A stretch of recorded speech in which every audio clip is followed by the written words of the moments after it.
Welcome to the Midweek Mailbag, your Detroit Lions midweek podcast where we answer your mailbag questions via Twitter, via Pride of Detroit Direct, and nothing else. My name is Jeremy Reisman. I'm the producer over at Pride of Detroit. You can find me at Detroit Online on social media, and with me, as always, is the offseason general manager of Pride of Detroit. He is the machine, and you can find him at Erik Schlitt on Twitter. It's Erik Schlitt. Buddy, a week and 1 day away. Yeah. Are you ready? Exciting. I'm closing in on being ready. Yeah, like from a board standpoint, I'm just tweaking it at this point, and Yeah. I'm getting in on the deeper guys in the draft and just kind of double checking their role, what I think their roles are going to be or could be, and adjusting rankings and stuff like that, and I've gone through the beast, all the way through the safeties. I'm on my second. I'm now reading like everything, not just like data mining it, right? Right. So I'm finalizing the board. Anthony is finalizing the grid index, and we're gonna blend the two together here in the next few days, and hopefully have something that people can enjoy as they head towards the draft next week. Yeah, it's going to be fun.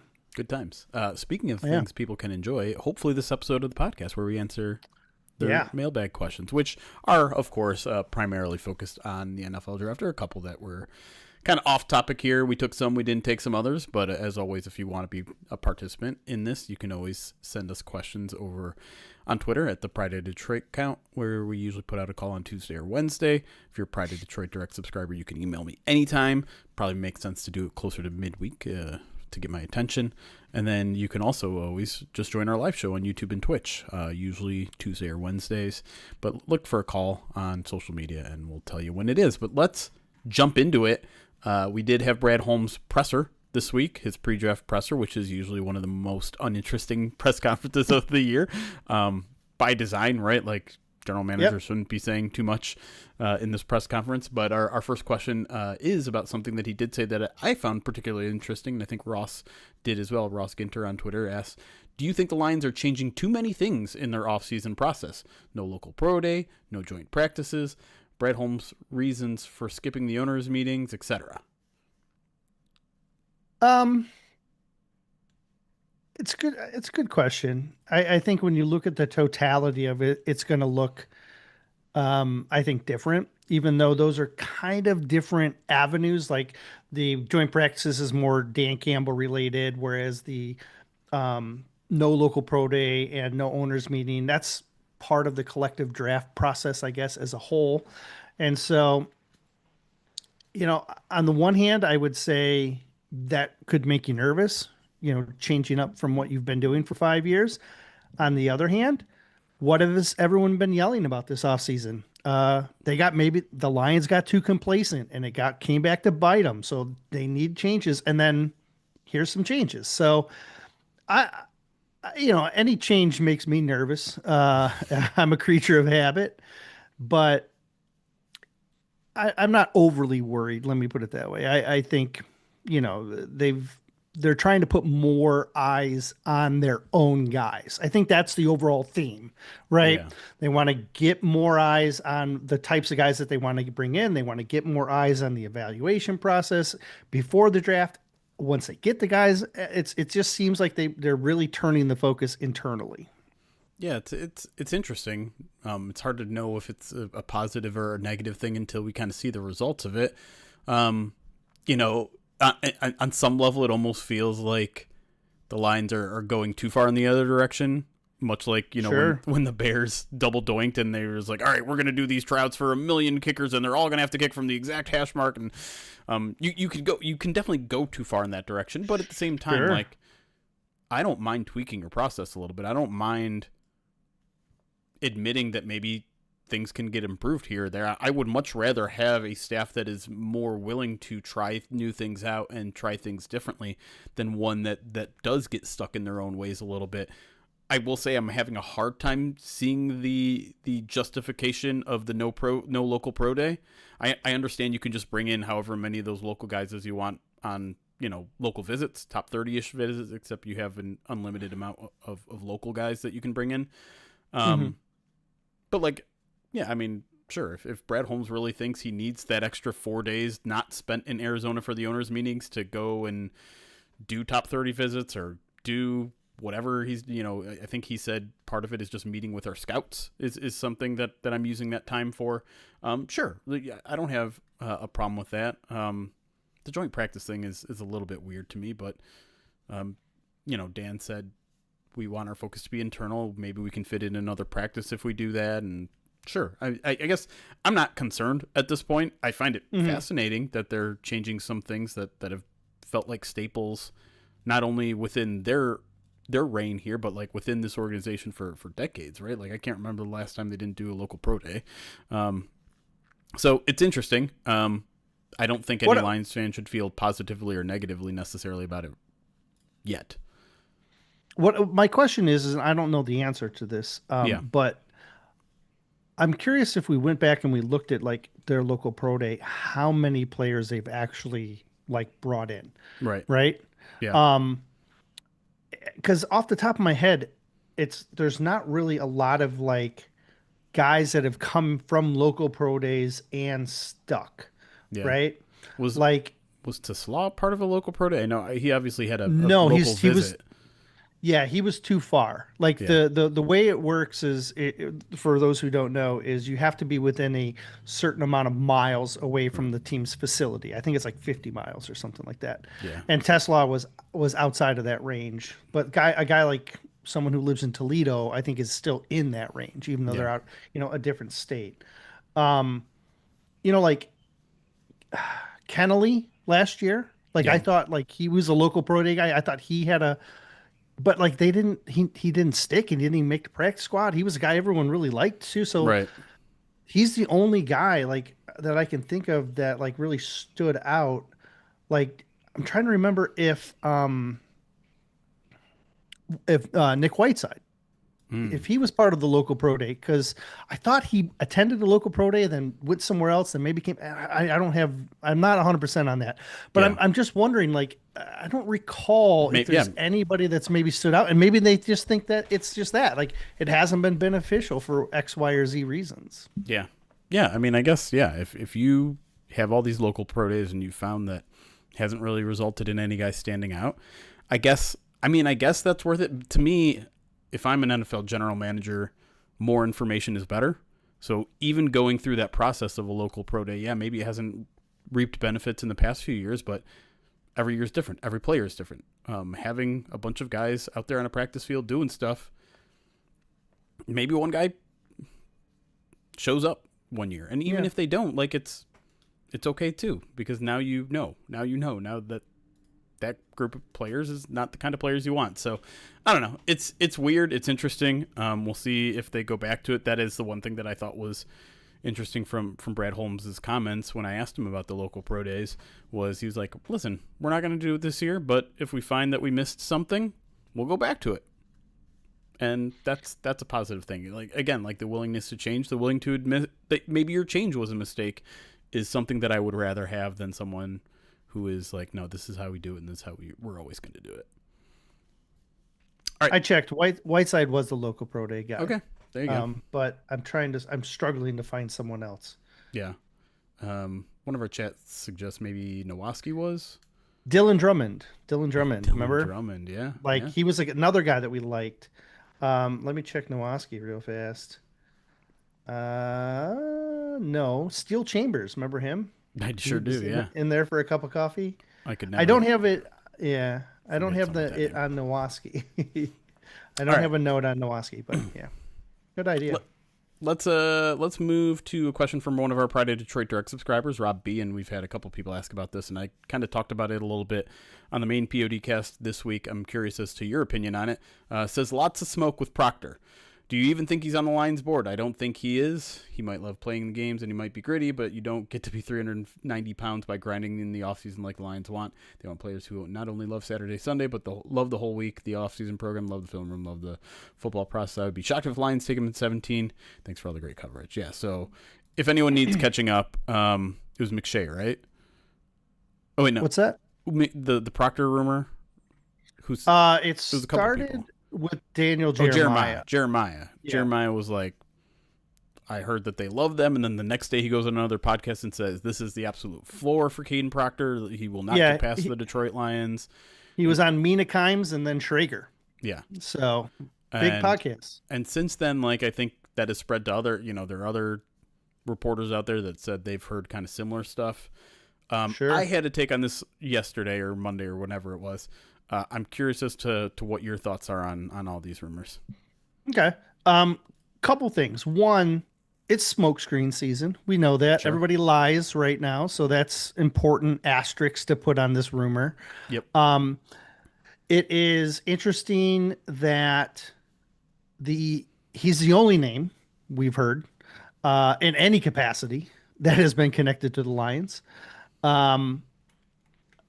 The thing that stands out to me the most, or the biggest, we know that he has questions. We know he has questions about his weight. We know he has questions about, is he a guy that's willing to put in that work? When looking at the grid index this year, the college that is producing the highest amount of grit index players, you'll be shocked by this, is Iowa. Yeah. Right? No kidding. Right? Yeah. And the Lions love Iowa. Sam Laporta, Jack Campbell, right? Like they tap into Iowa. They're in there with the coaches. Kaden Proctor grew up in Iowa, went to Alabama, transferred to Iowa, was there for like a cup of coffee, and then said, yeah, no, I don't fit, and bounced. Right. If he didn't fit at Iowa, who is producing these gritty guys that fit with the Lions, and he said, I don't fit, I'm out, would he actually fit with the Iowa version of, grittiness in the NFL? That's the thing. That's my biggest hang up. Yeah. Is what happened at Iowa? Like, why did he leave essentially? Or, you know what I mean? Like, or why was it not a fit? If the personalities clash that much, then will they clash again? And so that's really where my concern is. From a talent perspective, I'm not concerned about him. I think he'll be a decent player if he's committed. And look, maybe putting him in a room with Penei Sewell keeps him on track, right? Sure. Because the talent is worth pick 17. Like, he was my offensive tackle 1 entering the season. Like, I've liked his talent. The Iowa thing, man, it just really sticks there and makes me think a lot of this is just smoke. Right. And here's the thing, like, whatever happened at Iowa, the Lions know. Right? At this point, they know. Like you said, they have those contacts at 100%. Iowa. They've gotten to the bottom of it. Now, I'm sure they're going to try to get both teams' or both sides' perspective, because I imagine Iowa probably has a certain feeling about what happened, and Kaden Proctor might have a different. And so it's important to make sure you get both sides of that. But my take was similar to yours in that I'm highly skeptical because of everything you said, because this team has been a rock solid fortress all off season. Yeah. With free agency, with contract details, with pre-draft visits that are up to like 6 right now, while most teams are around the 15 to 20 range in terms of public things. I think, and I don't have a direct source on this, but like, I get the feeling they are telling their, every single agent they can, hey, if we've called you, if we've talked to you, if we're about to sign your player, shut up. Don't tell anyone about it. Please do us that favor. And the fact that, even if you look at the pre-draft visits list, it's round 3 and later. They are not letting anyone know who their round 1 and round 2 guys. So the only one is Caleb Banks, and that's an injury issue, right? Like, he's got an injury history. Yep. So they brought him in to get those medicals. So right. And so it is highly suspicious to me that the Kaden Proctor stuff has been not only public, but like widespread and definitive. Mm-hmm. Like, who would go to Daniel Jeremiah in the Lions and say, hey, we're not passing on this guy? Why? Like, why? It almost like, how there's sometimes, like techies who send out emails to their employees and like have different leaks, and they just use it to find out who was the leak, who leaks this to the media. Like that. Yeah, this feels like a sure. test. There's someone in the Lions front office and a scout or something, and it's just like, hey, yeah, we're gonna tell this guy that we're gonna definitely draft Kaden Proctor, and if it leaks, we know he's a leak. I mean, can I point? Go ahead. Sorry, I was gonna say, interesting mock drafts that are dropping this week. It's always interesting. They tend to get close to jumping the shark, but they don't always. Yeah. And so far, we've seen mock drafts from some big names. Dane Brugler has done one on a live podcast, one just did his own 7-rounder. Todd McShay did one. Mel Kiper did one. None of them picked Proctor. Trevor Sikkema and Connor Rogers on the stock exchange. Yes, none of them picked Proctor, and 2 of them even said, "I know the hype is around Proctor, but," and they went in a different direction. So I don't even know if they're buying the hype. The natural second part of this question, and we actually got one from Twitter, was why? If this is a smokescreen, why? And I think the answer is relatively simple. Is like, you hope someone jumps you to take Kaden Proctor, like, and a different tackle falls to you, or anything like that. Maybe they aren't interested in an offensive tackle. Maybe they don't like this year's class as much as other teams, and the more teams that jump them and take an offensive tackle like Kaden Proctor, then maybe, I don't know, a corner falls to them. Maybe a linebacker falls to them.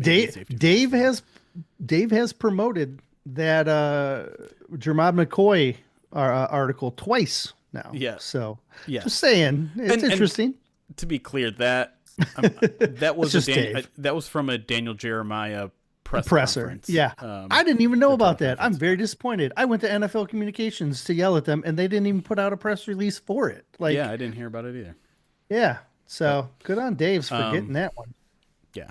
And I missed it. And I don't even think he was linking them like, oh, I've heard that the Lions are interested. No, in he was like, they could do that. Just an angle on a story. Yeah. Yeah. But I don't know. It is smokescreen season, and to me, since there's only one smokescreen out there, or one rumor out there, it reeks of smokescreen, but I'm not counting it out either. I guess the one thing that gives me pause, though, is how definitive Daniel Jeremiah was. Like, he's not a guy to just throw out a baseless rumor, right? He knows which sources he trusts. He knows which sources he doesn't trust. And for him to, like, pretty unequivocally, definitively say Kaden Proctor will not get past the Detroit Lions, I mean, that kind of puts his own reputation on the line a little bit. A little bit. It'd be interesting to see when he drops his final mock draft as well. Yeah. to see what he ends up, pairing together. Yeah. All right, let's move to the next question here from Preston Ford. Asks, what are some of the common attributes, traits between the 5 offensive linemen Holmes has already drafted, Ratledge, Manu, Mahogany, Sorsdal, Sewell, and which linemen in the first or second round do or don't follow that same trend? Well, a lot of them are athletes, right? And that's a common thing, right? Manu is a freaky athlete. He's not, his RAS score, I think, was around 9 or maybe a little bit under. Sewell's in the same. They're not like upper tier like a couple of these guys we see in this class. Miles Frazier's his RAS score was in the 9s. Mahogany's was in the 9s. Tate Ratledge was almost a perfect 10. He's at that upper echelon. Yep. So they're all like, if you follow the RAS scores, they're all in the green, right? Yeah. So they're all getting like 8s and up, right? Right. That's almost like a minimum. If I'm not mistaken, I think the only one that didn't is Colby. Yeah. And Colby was also a 5th round pick. You know what I mean? Like it's a little bit different. But typically, you're looking for guys that are pretty high athletes for their position. They have either some positional flexibility, especially the day 3 guys like Frazier and Colby. Those are positional flexibility. Even Manu, they thought they've teased maybe he could be a guard. But they're really focusing him at tackle, but they've teased it. Um, and then the last thing is just their mentality as finishers. They really like guys who like to just bury people. Panay, Ratlich, Mahogany. These are Yeah. all guys that like to put their defenders underneath the field turf. And so those are the traits that I tend to look for, right? You're looking for athleticism, foot movement, base. Do they bend it? Where do they bend? Right, knees or waist, and then just how do they finish? And so when I'm looking at like this year's tackles, that's one of the reasons why I like Maui Noah, Fano, even Blake Miller. Like I think they're finishers. Proctor can be, but he's a little bit, inconsistent sometimes. Freeling's more of a technician, but so is Taylor Decker. You know Sure. what I mean? Sure. That comes with being left tackle. Yep. Lomu, same thing, kind of more of a technician. More that's left tackle. Ihanature, though, I mean, that's another finisher, right? Yep. Like that, and so I'm trying to, unless they're like a surefire left tackle, I'm looking at athletes who like to punish people. Right. And if you look at, Raz of all those guys, they all meet kind of that athletic tier Yeah. of Yep. if you're talking about the top, 7 guys essentially. And so Sure. I don't think you can look at any one of those guys and be like, they don't fit. They don't fit what the Lions want. No, right. I'm with you. Yep. I'm sure, there are some guys that might fit a little better in terms of their mentality, in terms of their technique, in terms of, but like, I think, if you're looking for a guy that's, he's really good in zone or he's really good in gap, I think the Lions will take either. And it's not just me going back to the Drew Petzing interview where he told us like, hey, we're going to play whatever we're good at. That's part of it. But I think sometimes we get too focused on one or the other when all teams Lions do both. All teams, and most teams do, at least some level of both. It's the same thing with like man and zone, where we get a little caught up because the Lions play a higher percentage of man than any other team, but they also play like close to 50% zone because every team does. over typically, right? They like even your high press man teams typically only play like 40 to 48%, right? The key with me with corner is when I'm looking at corners, I'm looking for a guy who can he play press man because of all of the stuff that the Lions do. And so when I'm looking at offensive tackles, again, it's can they do this? Can they do both? Are they stuck in one? Yeah. Right? Like there are some centers. This is one of the reasons why I think the center class is a little bit harder for me. Jake Slaughter out of Florida, right? He looks like a zone only corner to me. Center. Like I don't know if a center. Sorry, thank you. He looks like a zone only center. Yeah. I don't know if he can gap, and so I know the Lions had reportedly met with him at the combine, but like if they're going to run gap, can he do that? I don't know. So he's going to be lower on my board. Yeah. Especially compared to some of the other corners or centers, geez, Pete's, that can play in both styles of system, right? In every instance, the more you can do, the better, right? It's not It's what scheme you can play in, what positions you can play in. The more you can do, the better.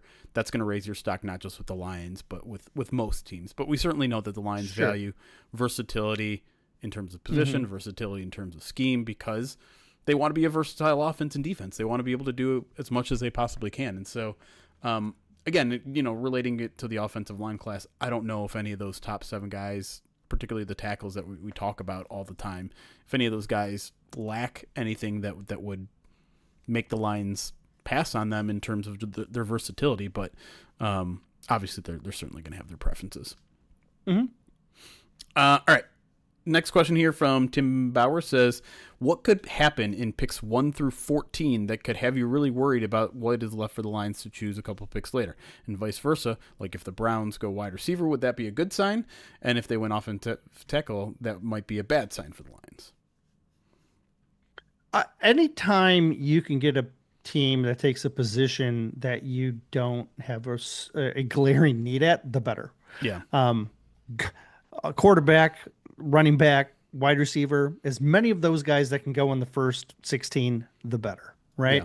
So if you can get 5 of those, right? One quarterback, one running, like, Mendoza, Love, and then the top 3 wide receivers, if they all go before, that's great because that takes those players off your board that you probably weren't considering. And now all of a sudden you're looking at, okay, I have a pool of 12 now, or, or 11 Yeah. that I'm working with, right? 10 or 11, right? So now it's just what other positions might get propped up? Well, you're probably going to have some blue chip guys go, right? So you can lose both Ohio State linebackers and a safety, and all of a sudden that pool of guys in the areas where you really have some high need, you should have some value picks. That's one of the reasons why I like offensive tackle being a position that the Lions go towards, because by the time we get to pick 10 or whatever, there's probably going to be a handful of those tackles that they still like available. And so that seems like the betting, favorite that they would go that direction. So worst case scenario would be they start to go, Right. your tackles start to go. But then you know what the Lions are going to do? They're just going to pivot. They're going to pivot and they'll take a defensive end and they'll take one of the better ones because then that means those guys are going to fall. Yeah. I've said this a couple times and I stand by it. Like, I actually don't think there are that many offensive tackle needy teams ahead of Detroit. Now, that could change with trade ups. I think there are 2 teams early on that you have to keep an eye on. The first is the Cardinals, 3rd overall. I think a lot of the people have them going edge, but offensive tackle is certainly one of those. Dane has them taking Maui Noah.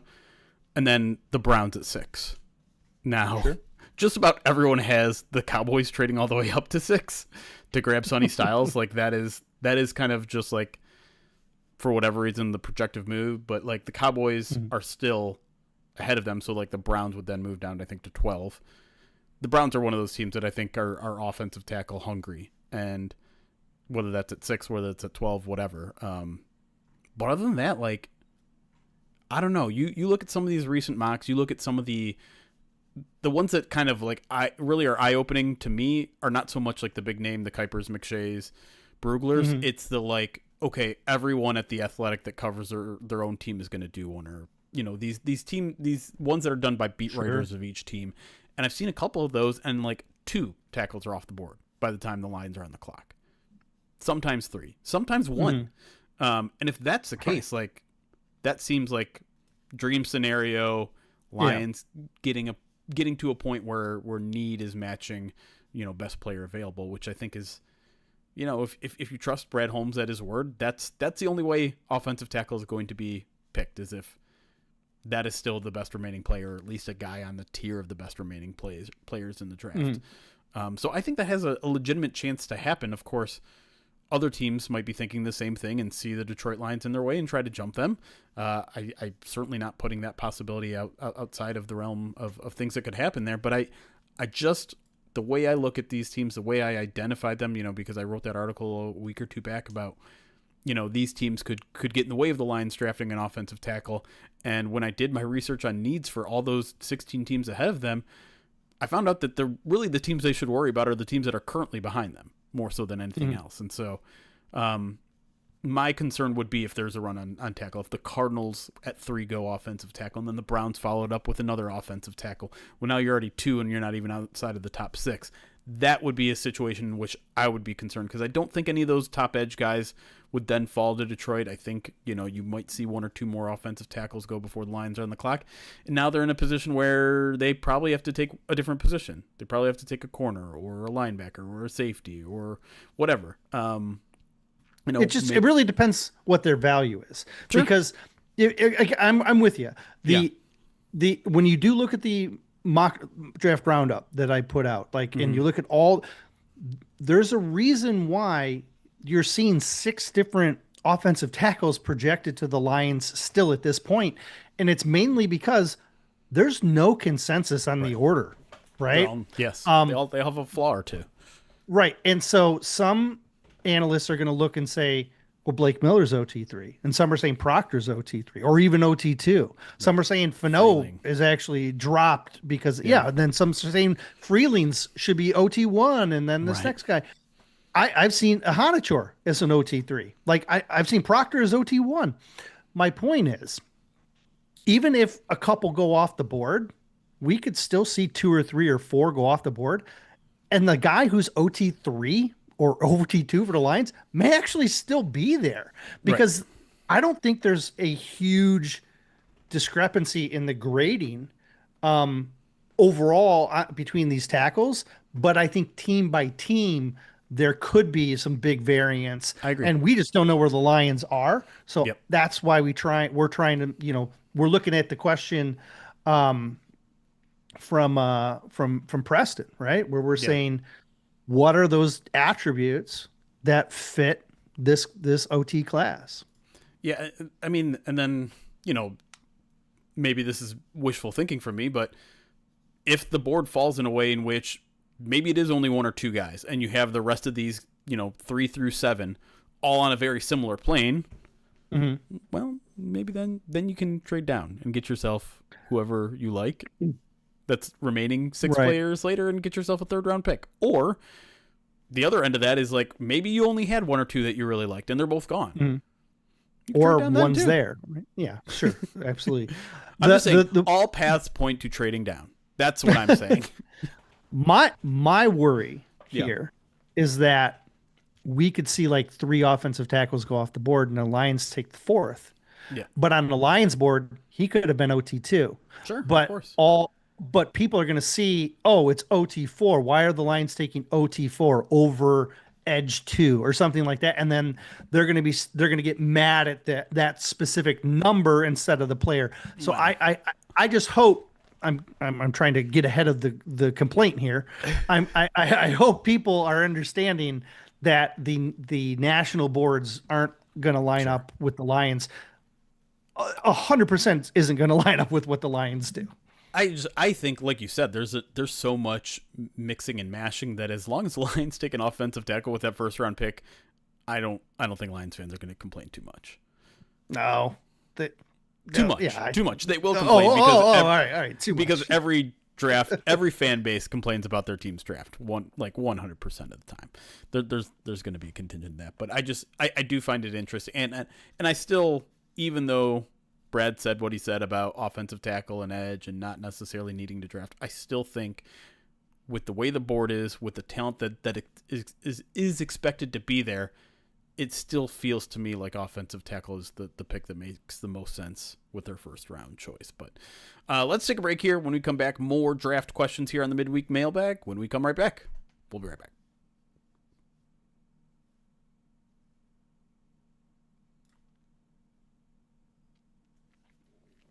All right. Whoa. Chat just went crazy for a second. Oh, that was just all the YouTubes coming in. I don't know why it does that sometimes. All right. Let's talk some alerts, and then we will answer some live people questions. So if you got any, you can start throwing them in the chat. I'll get to them in a minute. I saw a couple of things I want to touch on. Okay. Well, let's we'll get to alerts and then get to that. BW the Kid, then get it 53 months subscribed on Twitch, says, Jeremy, have you checked out Long Story Short on Netflix? I feel like you'd like it, and no, not just because you're Jewish. Is that the animated thing? Because I think I did start watching it, and then I never went back to it. It is that is. I did enjoy that when I watched it, but I didn't get through the entire thing. Good rec though. I also just canceled Netflix because they raised prices for like a millionth time, but I might get it back. They need to put Jahmyr Gibbs on running back. Assuming they do a running back.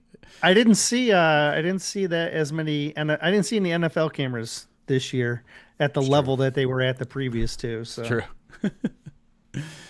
Kylo Den, 20 months subscribed on Twitch, says, any thoughts on some prospects from the Michigan Mac schools? Heldman from Central. Oh, I don't have a lot of depth on a lot of the Mac guys. Tucker I know Tucker is the Western, right? Yeah, Western pass rusher.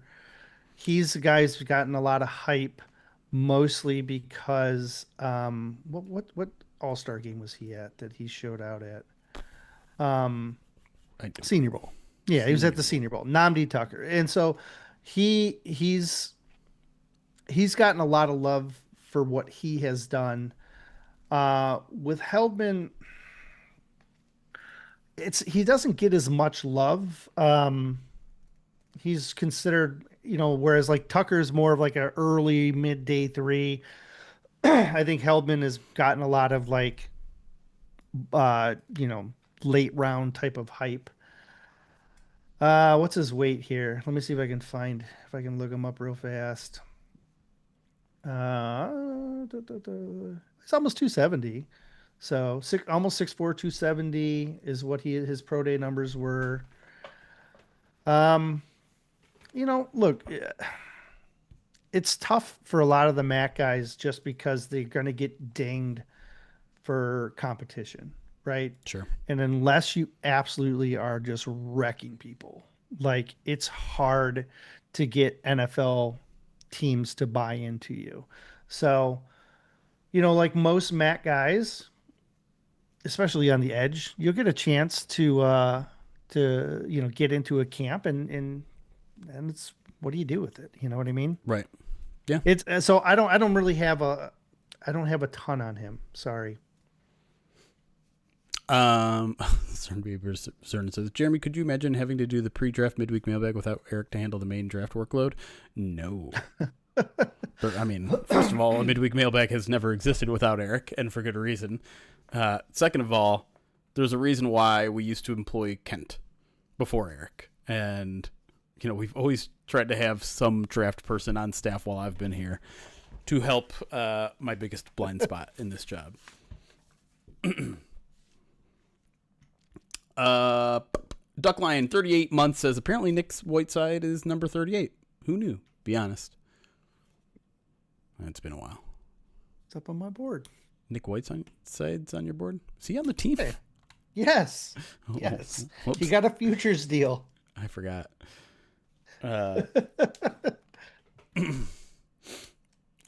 Nick Whiteside, two mentions in this podcast. Number 38. There you go.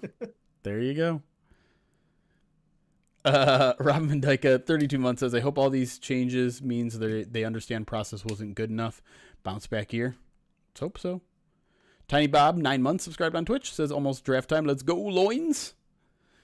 Flair, 64 months, tier 2, says draft season, Cold War drama is the only war drama I want. Keep it coming. And Ultimate Punisher, 11 months, subscribed, says Khalif-aversary. Ooh. Ooh? Too soon. Too soon. Oh. It's okay. It's okay. He didn't want to go. But he did. Probably. He ultimately made the decision to go. But I think the way that Khalif's exit was reported by some national aggregators, we won't mention names, was a little dishonest from what he actually said to, was it Dan Pompey? Someone from The Athletic had a really good article about how Khalif was thinking about coming back, and he even talked to Amon-Ra and really going back and forth, and the Lions apparently did want to keep him at least at some level. And anyways, yeah. Did Joey Bosa got signed? Is that true? I don't know. I haven't seen it. When did he go somewhere? I have not. Oh, I don't think he has signed anywhere. Lies. Lost Ocean, 61 months, subscribed on Twitch, and we're caught up.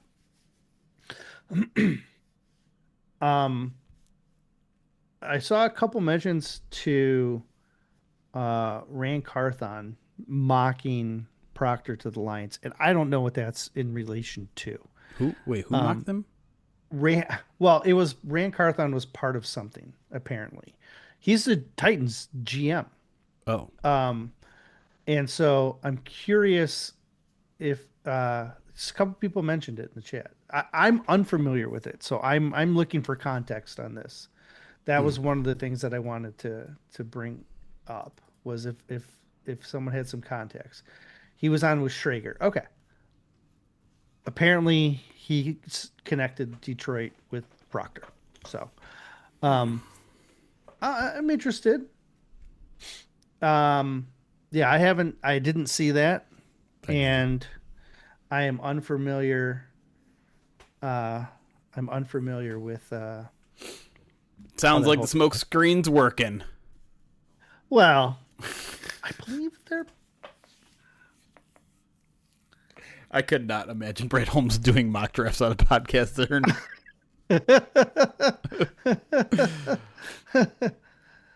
um, yeah, crazy.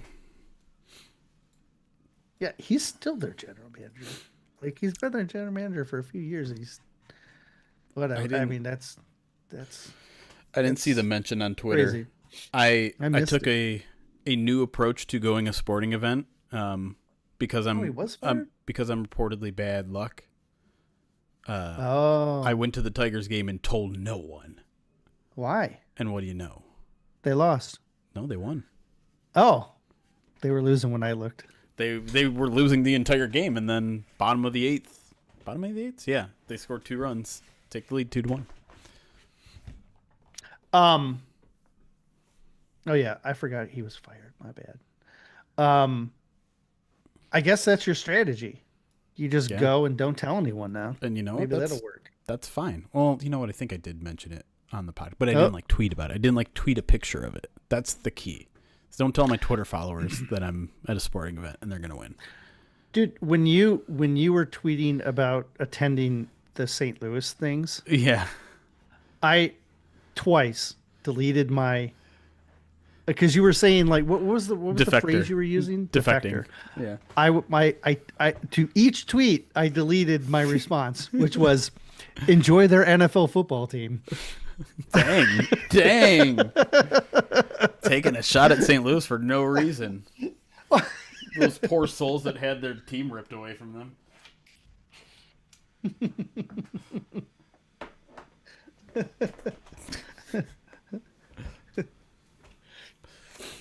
I'm going to write something on Falk hopefully this week. I'm also way behind.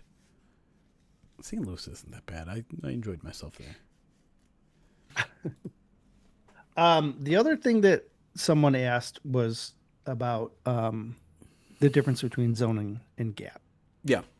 And it's really like in its most simplistic form, it's just really about movement, right? Mm-hmm. It's do the offensive linemen move, and you're just like in zone, they're moving in unison in one Right. direction, and then during their movement, they may either naturally create an opening for a back to cut through. There might be a cut back lane. There's a variety of different things that you do, but with zone, it's it's more unified movement with the offensive line.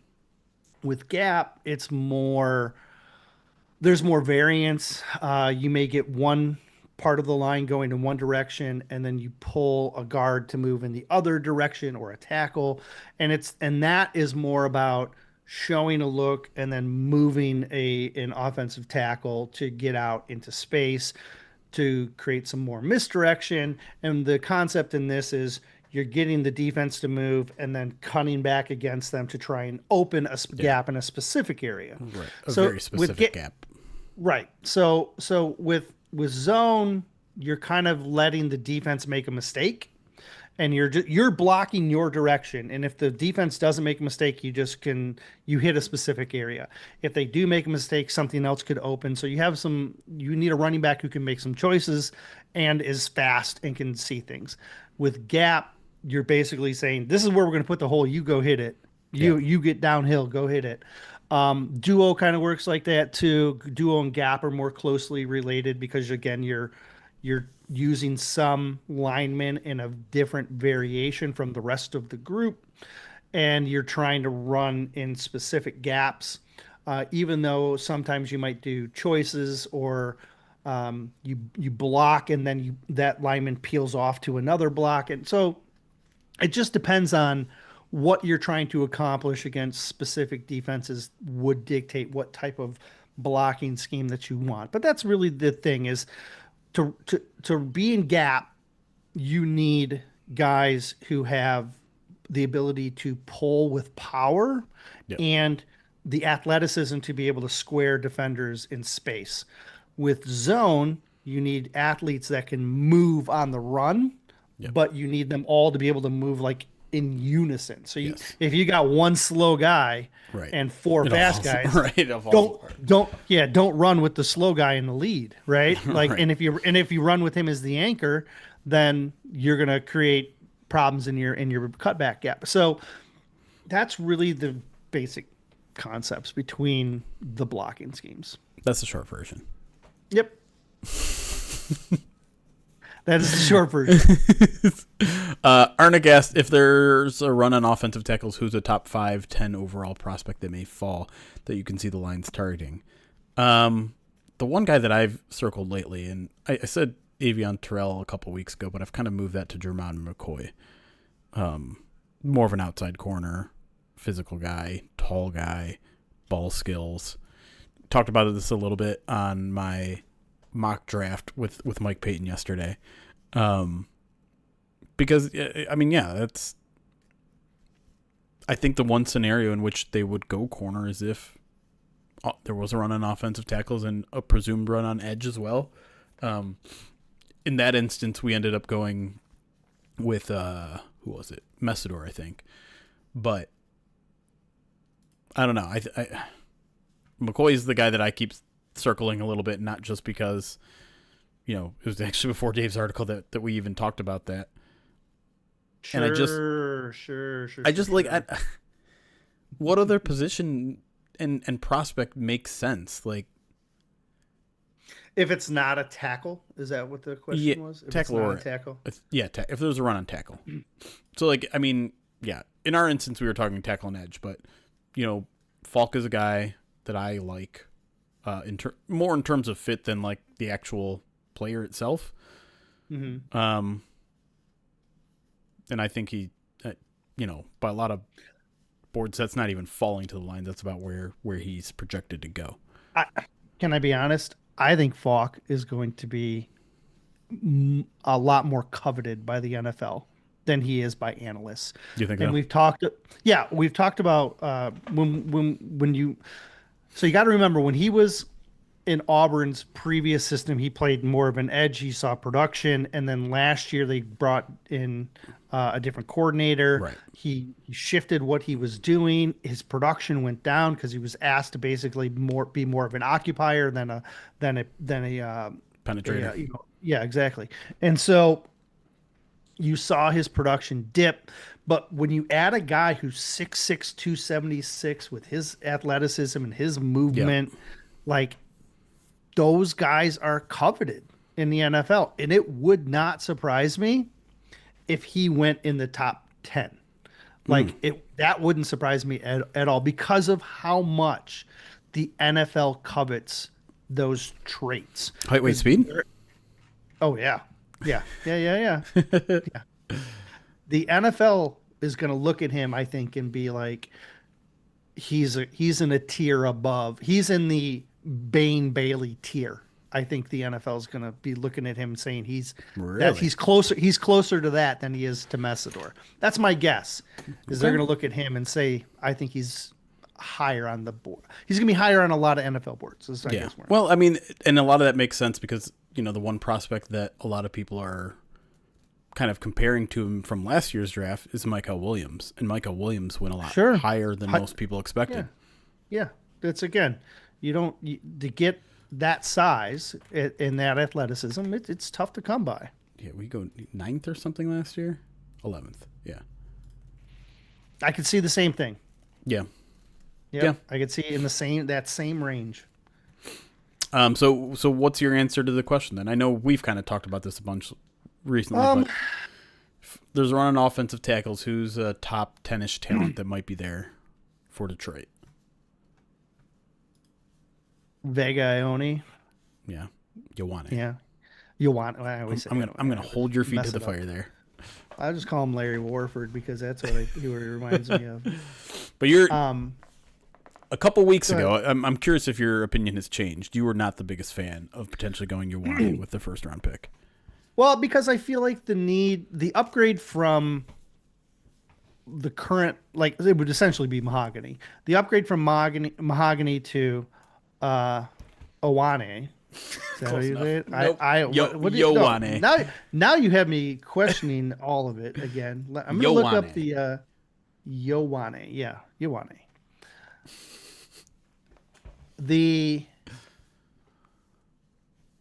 I don't think that's as big of an upgrade to go from Mahogany to Vega as it would be to go from a guy like Miller Freeling above Borum. You know what I mean? I feel like that's a bigger gap. Sure. It's a bigger need. But Vega is a top 10 talent, arguably, right? Like he really is. And so I don't know if, so personally, I don't like that. I don't like the value. upgrade. I don't think, yeah, essentially, but I mean, the talent wise is crazy. And if you are like, I think they're moving Sewell. Okay. Even if they draft, unless they draft like Freeling, I'm feeling like they're going to move Sewell because I think if Borum's going to be at right tackle, if one of the other four of the top 7 they're all right tackles. I feel like the style of the right tackles in this class fit. So I'm in the mindset that I think they're going to end up moving Sewell at the end of this. And if you are sticking with Borum at right tackle and you take Vega and you have a Sewell Vega combo, I've said it before. It's almost unfair. Like having those two guys next to each other would be scary. Yeah. Like scary. I'd be worried about the right side of the line with a new center and a new right tackle, and then a second year Ratlich in between. Yeah. But that left side, holy cow! That'd be that. I mean, it would be essentially. I think Vega can be an All Pro. Like I think you could have 2 All Pros right on that left side. But it comes at the sacrifice of the right side. Do you think there's like any chance that Dan incidentally tipped off the Lions draft strategy when he said like, yeah, I'd move him to left tackle if I could right now? Because there are so many like right tackle-esque prospects at the top of this year's draft class instead of left tackles? Is that a little breadcrumb? It seemed like the one, because and then Dan doubling down on it too, right? I mean, it might. It could just as simply be explained as Larry Borum's a right tackle, right? But it's certainly the one little piece of information that gave me pause. Yeah. Right. As opposed to as opposed to the 30-minute press conference that Brad had this week. Right. when he said nothing gave me pause at all. No. The only interesting thing he said that could be clued in as a tiny bit of a clue is the 25-year-old stuff. Where he's like, yeah, like we are going to take into account that a guy approaching his 30s that's when his second contract is. Like, you have to pay attention to that sort of stuff. So that's a Messidor comment, right? Essentially, yes. Right? Yep. And there's a few guys, there's a few older guys this year. Yeah. That's the new normal. It's the new COVID stuff and the NIL, as well. But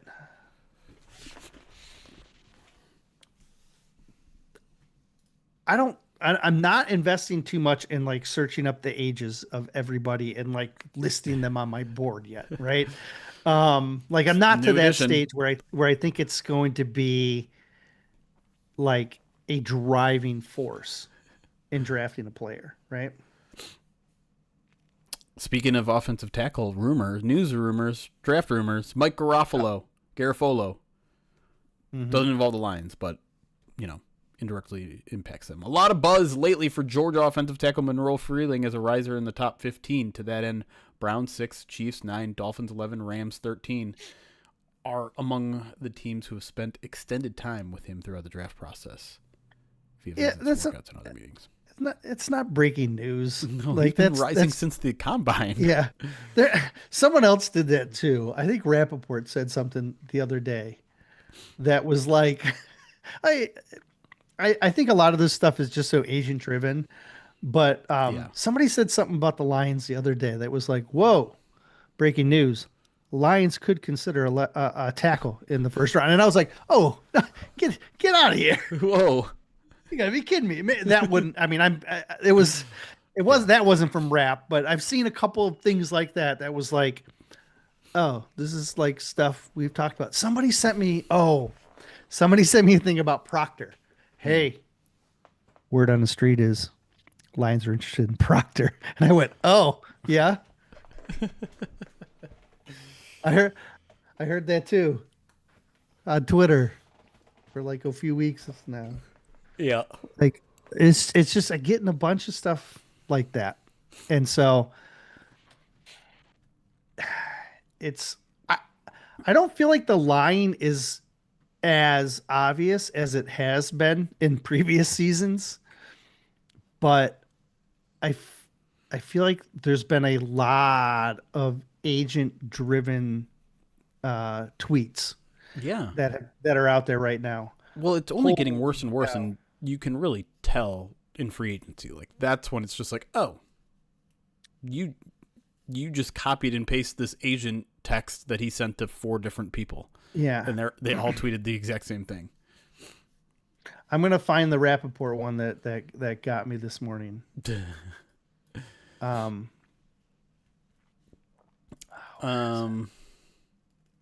Ross asks, why are the Lions not being connected more with Caleb Lomu?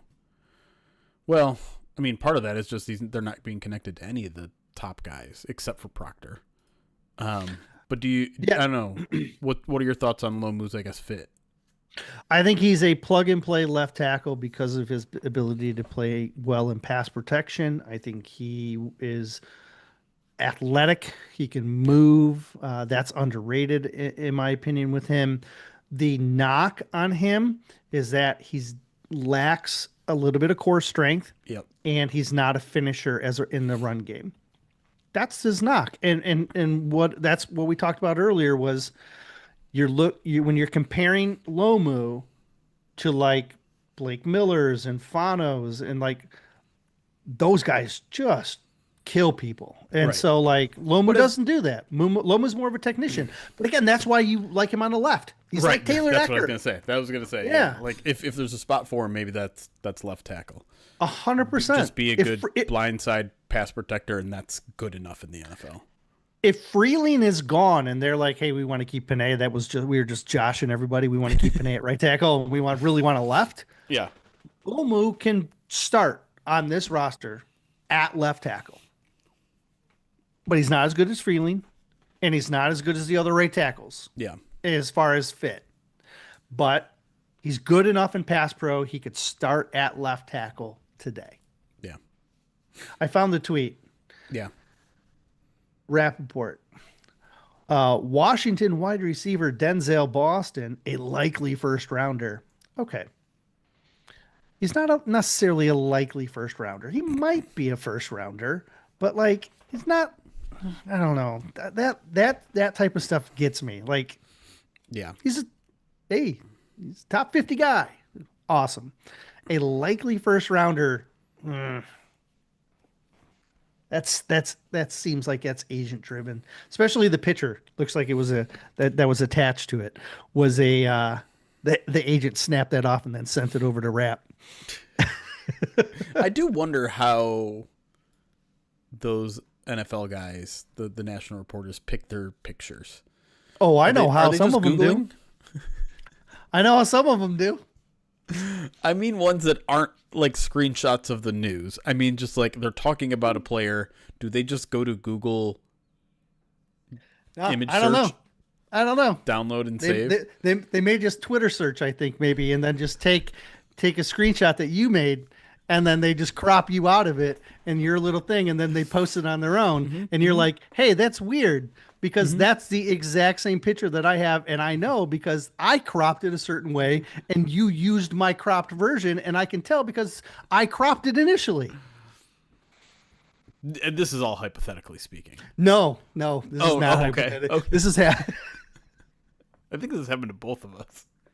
This happened to me twice. He's done this to me twice. My favorite, when someone steals a screenshot, and honestly, who cares if they steal a screenshot? It's me screenshotting something else, right? It's not my work. Yeah, but wasn't like my post. If you're doing it to like an Instagram post, and you know it has it says 2 hours ago, liked my, and then it has a person that you follow because you took the screenshot, and so he know that he took it from you. Because it's your friend that liked it. It's right in that little Instagram thing. No, my favorite is when it's a reel and you took a screenshot of it. It has like 2 minutes ago. You saw it 2 minutes ago, and the progress bar along the little line is exactly where it was when you screenshot it. And you're like, oh, we just happened to screenshot this at the exact same time, huh? I found it very weird.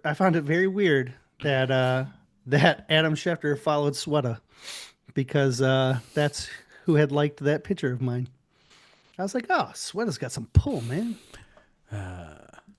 It's the offseason when Erik is getting fired up by someone taking and using a screenshot. Absolutely, I see. So I look, I don't. This is always a quirk of mine. Is just like it takes. You could have just went to the Instagram and screenshot it on your own. Yeah. Why go to Twitter, search it, find it, download, copy, crop, and then post it and pretend like just go to go to the Instagram instead of just or hit the retweet button. Heaven forbid. No one uses what I mean? That anymore. My favorite now that is like SportsCenter will like screenshot a tweet, create a whole graphic around the tweet, and just be like, look what this guy said. And it's just like, you could have just retweeted. But no, we got to make other people's content our content. And listen, I'm guilty of it too. Half the stuff we write during the off seasons, ESPN reporter says Lions should trade down. That's aggregation too. I'm guilty of it. It is what it is. There was a previous job that I had that's almost all we did during the offseason. Yeah. Guilty. Guilty as charged. You guys got more questions? I feel like maybe we're starting to hit like a little bit of a, I don't know, oversaturation. Fatigue. Yeah. Are we happy with our new center? You got to see him. Yeah, I guess I got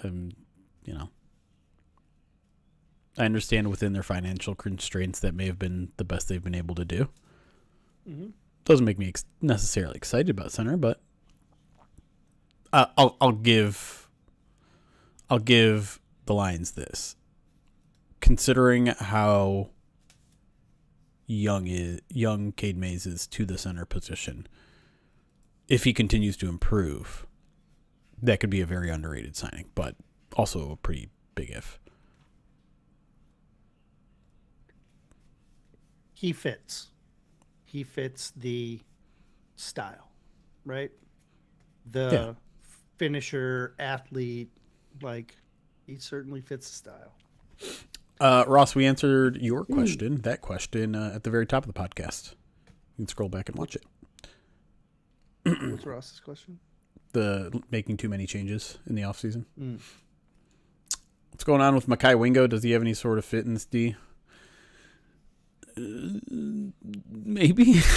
If they, depends what the defense looks like, I guess. Right.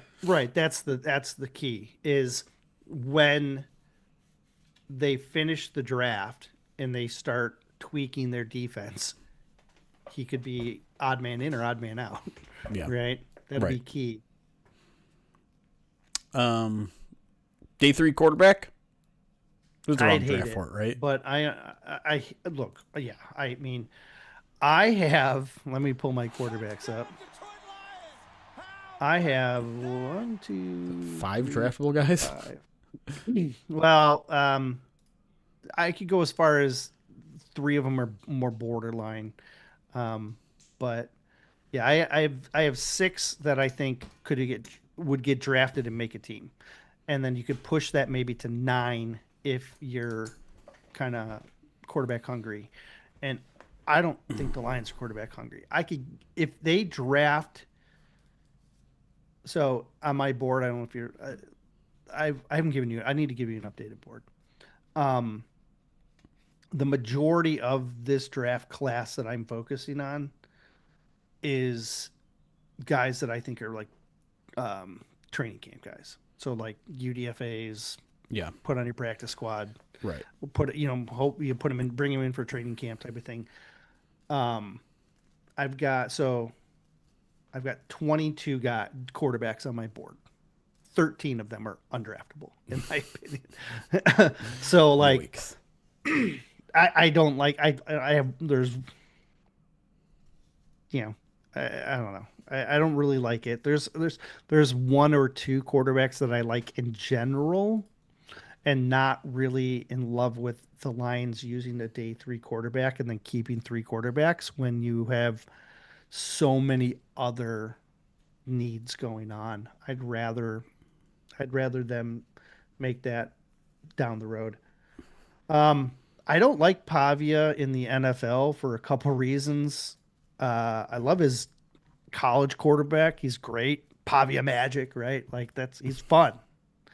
I don't think he translates well to the next level. He's under 5'10". Wow. Like that's hard to survive in the But NFL. I know an offensive coordinator that dealt with a short quarterback recently. Yeah. And everyone hates him. Wait, what? Everyone hates the offensive coordinator? No, everyone hates that quarterback, and now he's on arrival, and we're gonna hate him even more. There's been a lot of really funny memes out there about him. I'm gonna see if I can find the one I reposted one from a couple months ago. Yeah, you love short people jokes, which as a 5'9" person, I take offense to. That's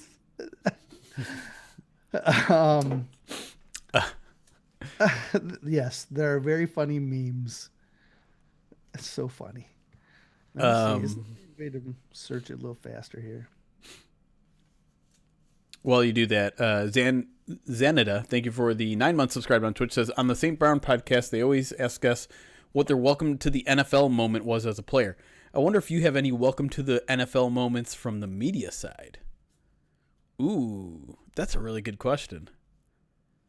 Yeah, like in a good way or a bad way. That's the trick. Like a lot of guys, you know what I mean? You can go both directions with that. I think in terms of NFL player, it's usually like you just got humbled. What's a you got humbled moment from the media side? Gosh, I don't know if I feel like I have one. Not that I've never been humbled. I certainly have, but like I feel like it's a little bit later. Like getting shut down by Aaron Glenn a couple times felt a little bit like a welcome to the NFL moment. I don't know. I don't know if I have like a moment where I was humbled, but I can remember like there's a lot of like I'm standing on the sidelines. Oh crap! I better move. Oh crap! I'm not fast enough to move. I need to just hope they don't hit me. Yeah. And I'm not sharing that. You and your Peter Dinklage memes can keep them to yourself. It wasn't me. I retweeted somebody else. It's an endorsement.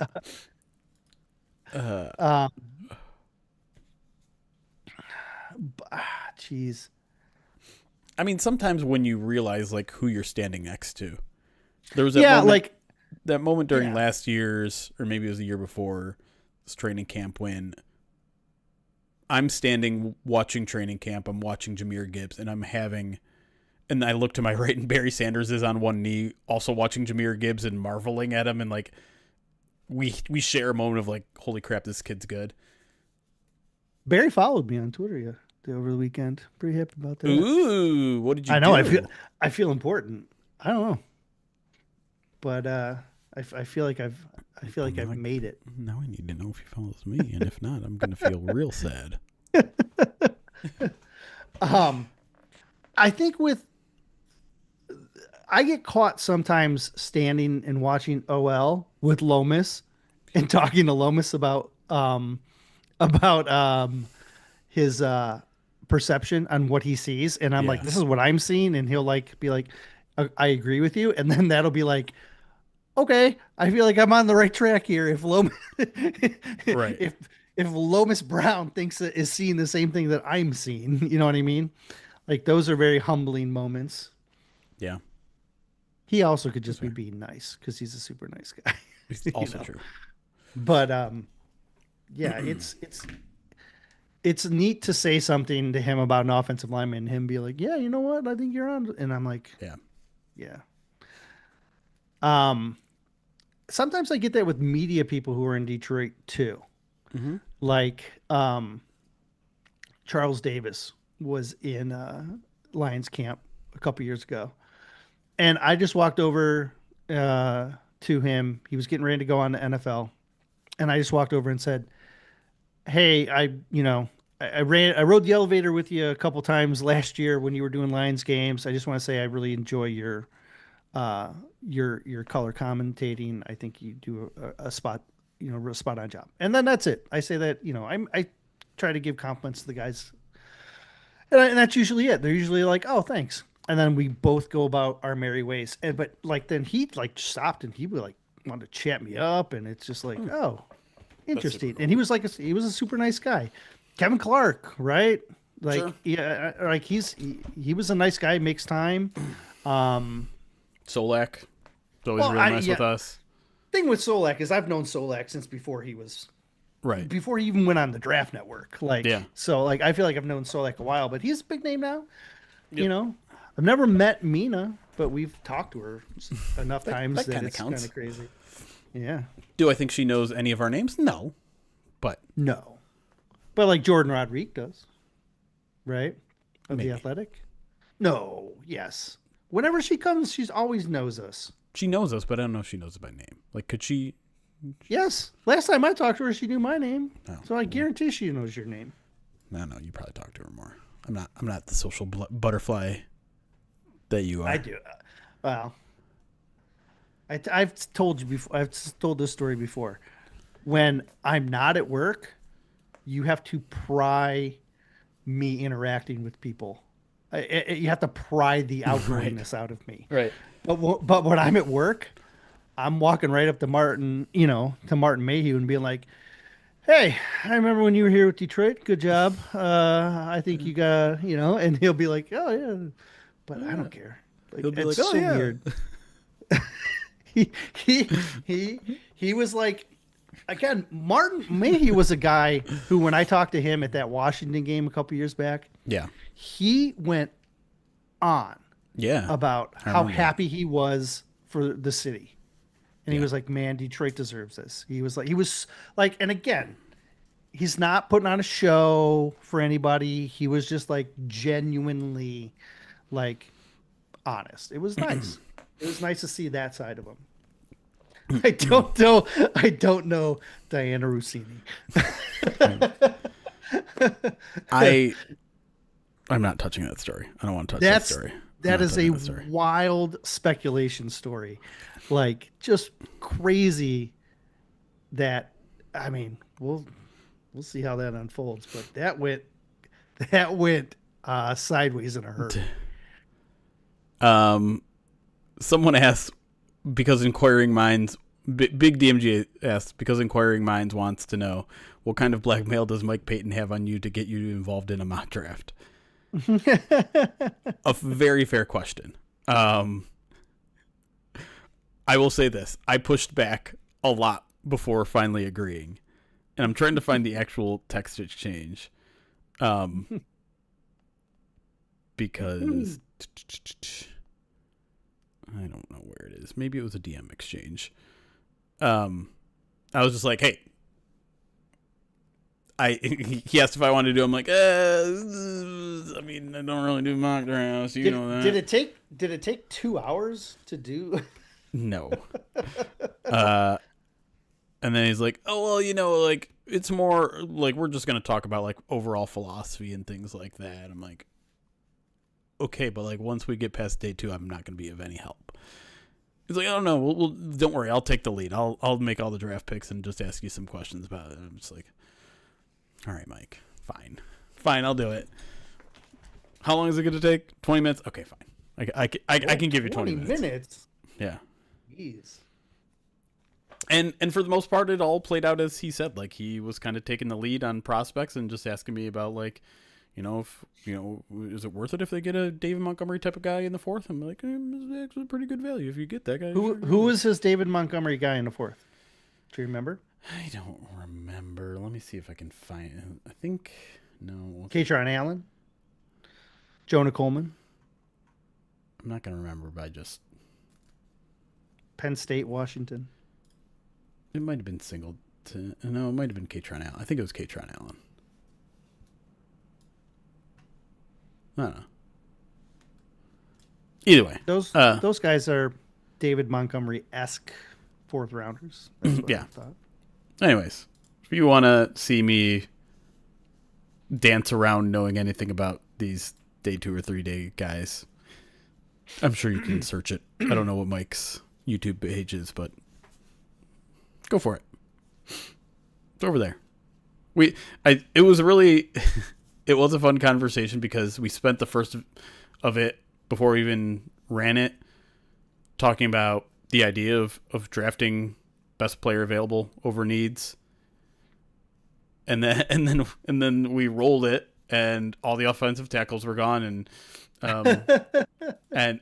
Jermod McCoy was there and we ended up going Akeem Messidor, who was like 32nd on their big board while McCoy was like higher, 16 or 17.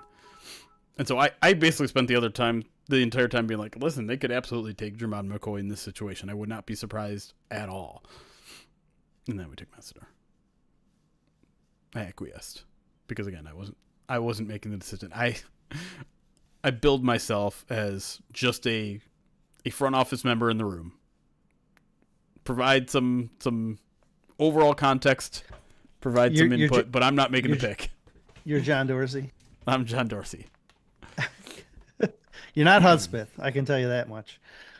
How dare you? But you're right. Jen Savannah 100 bits says same question as at the podcast for Eric.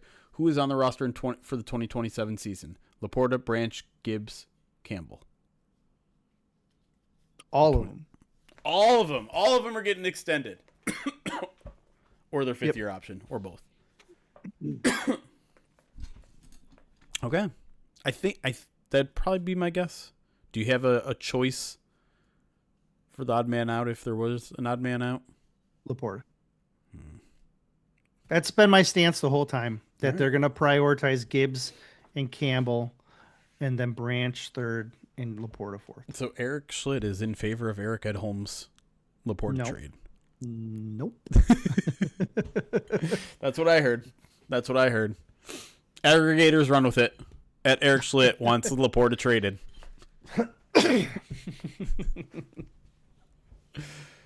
Tag him. All right, should we get back into it? Sure. Okay. I mean, I think you'd have to extend all of them. I don't think you can give them 1-year deals to any of those guys other than the 5th year option. And you're not going to have Jack Campbell on the 5th year option only because that's a massive price since stupid edge rushers are also linebackers. And then I think I mentioned this a couple times before now. I think that Justin Rogers had a really good point about Gibbs' 5th year extension. All the people are like, it's a position that has a high injury rate. Just doing kind of short-term stuff while you have that power, just in case he gets injured. The problem with that is that a 1-year, 5th-year option is what, 17, 18 million? Something crazy like that. And I don't remember. That's all guaranteed and all hits your cap in 1 year instead of, if you extend them, you can make that cap hit sub 5 million if you want to. Sure. So, I don't know. I get the idea of wanting to wait on Gibbs, but I don't think they're going to do it. No. Like when you're talking about foundational pieces, right? We always talk about Sewell, Amon-Ra, and Hutch as being their kind of like 3 foundational pieces that they built this roster on. With the shedding of veterans, they need more, spokes in the wheel that they can count on. And it sure seems like Gibbs and Campbell are going to be the next 2 guys that are really solidified core pieces. And, like it or not with that position, they feel like he is that big of a game changer. Yeah. To justify it. So that's they're gonna go with him. Gibbs's 5th-year option would be 14.3 million. So still pretty high, although on the low end of first-round picks because of position. Oddly enough, Bijan Robinson's 5th-year option, despite being picked 4 picks higher. No. Oh, because he only has 1 Pro Bowl? Mm-hmm. Yep, instead of 2. 11.3 for Bijan. Yep. He's not as good. That's... I was gonna ignore that, and then it hit me. Boulder Line says Jeremy Sounds resigned to the Gibbs extension, but doesn't like it. Well, Jeremy never likes a lot of things, especially when it comes to running back. I don't think that accurately explains my position. There's at least a little bit of truth to it, but I think in general, it probably makes most financial sense to just do it. I don't think the Lions are going to ever really operate in a way that's like, well, what if he gets injured? Although now that I say that out loud, I know Brad Holmes has actually used that excuse publicly for not trading for a big-time player, not going for an all-in player in free agency, right? Like, oh, you go all in for one player, you make this trade for one big player. Well, what if that player gets injured? So I don't know. I do sigh a little bit every time because this is an argument that I know is rampant with Lions fans right now. Wait on Jameer. And I think the sighing is they're going to do it, and people are going to be mad. And I have to deal with people that are going to be mad. And I don't like dealing with people who are going to be mad. So, quick question. Yeah. Just in general. Mm-hmm. Or maybe you can make it more specific to Gibbs. Sure. At what age do you become worried about a fall off for him? General, most people say 30 years old, running backs you shouldn't extend 30-year-olds, right? But at what age would you be worried? Yeah, 29, 30, yeah. Okay. He just turned 24, right? Like 3 weeks ago. Right. So like a 5-year deal gets him to 29. Right. You know what I mean? Like, so this next deal shouldn't be the one we're worried about.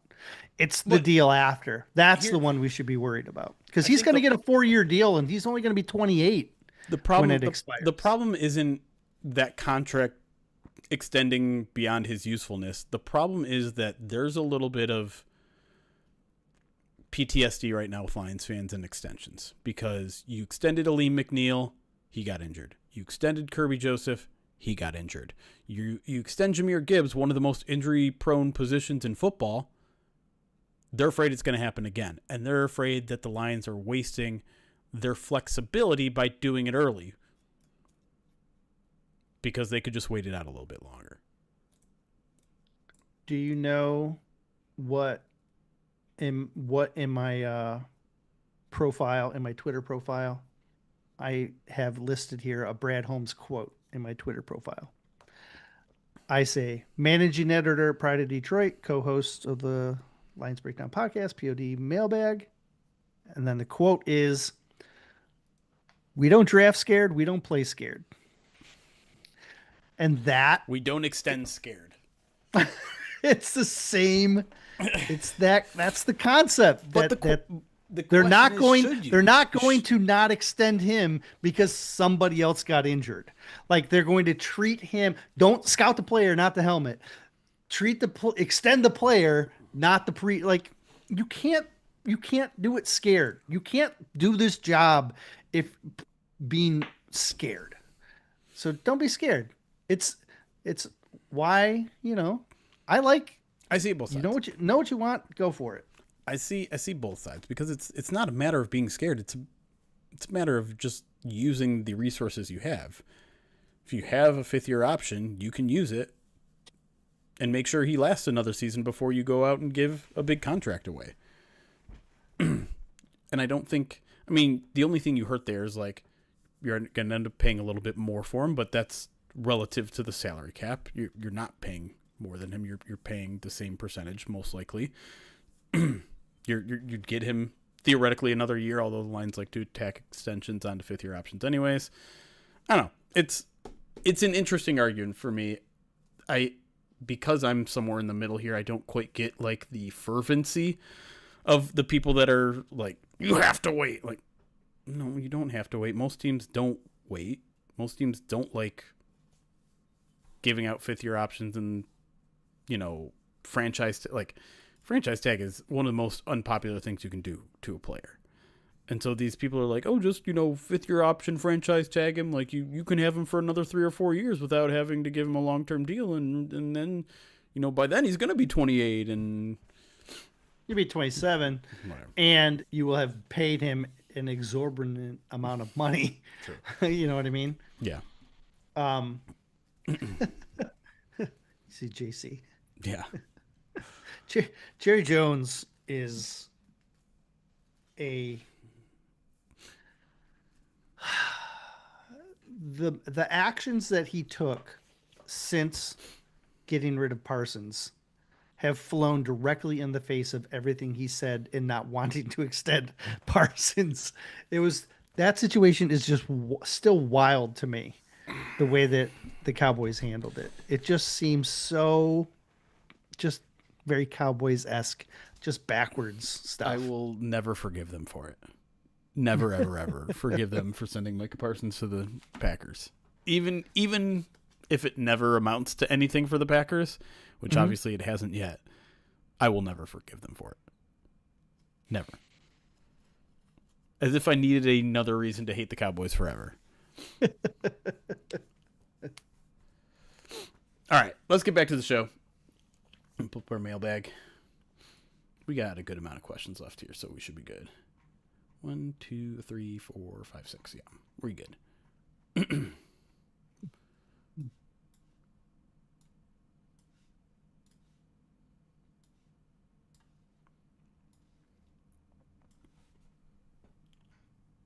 And we are back here on the Midweek Mailbag, 1 week and 1 day away from the 2026 NFL Draft.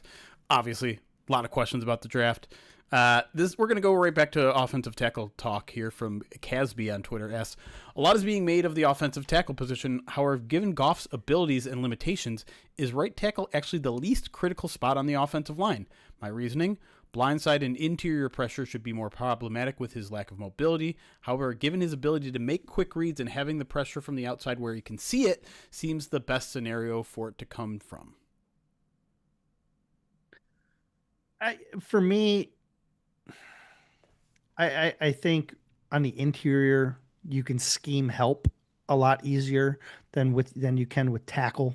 And so with tackle, you're often putting guys on an island, and if that island can't hold, then you've got to bring in additional players like a tight end or a back. You have to keep your back in order to help. And so it's easier to cover up with a slightly weaker interior than it is with a tackle. And that's why I tend to lean towards right tackle being more important than than a guard position, right? Like if I had to prioritize the offensive line, I would say center, left tackle, right tackle, and then the two guard spots, right? Yeah. It's those are really how I think most offensive lines need to be built from a talent perspective. You really want to have as much talent. And again, with center, it's mostly just intelligence, right? Right. Intelligence and knowing what to do.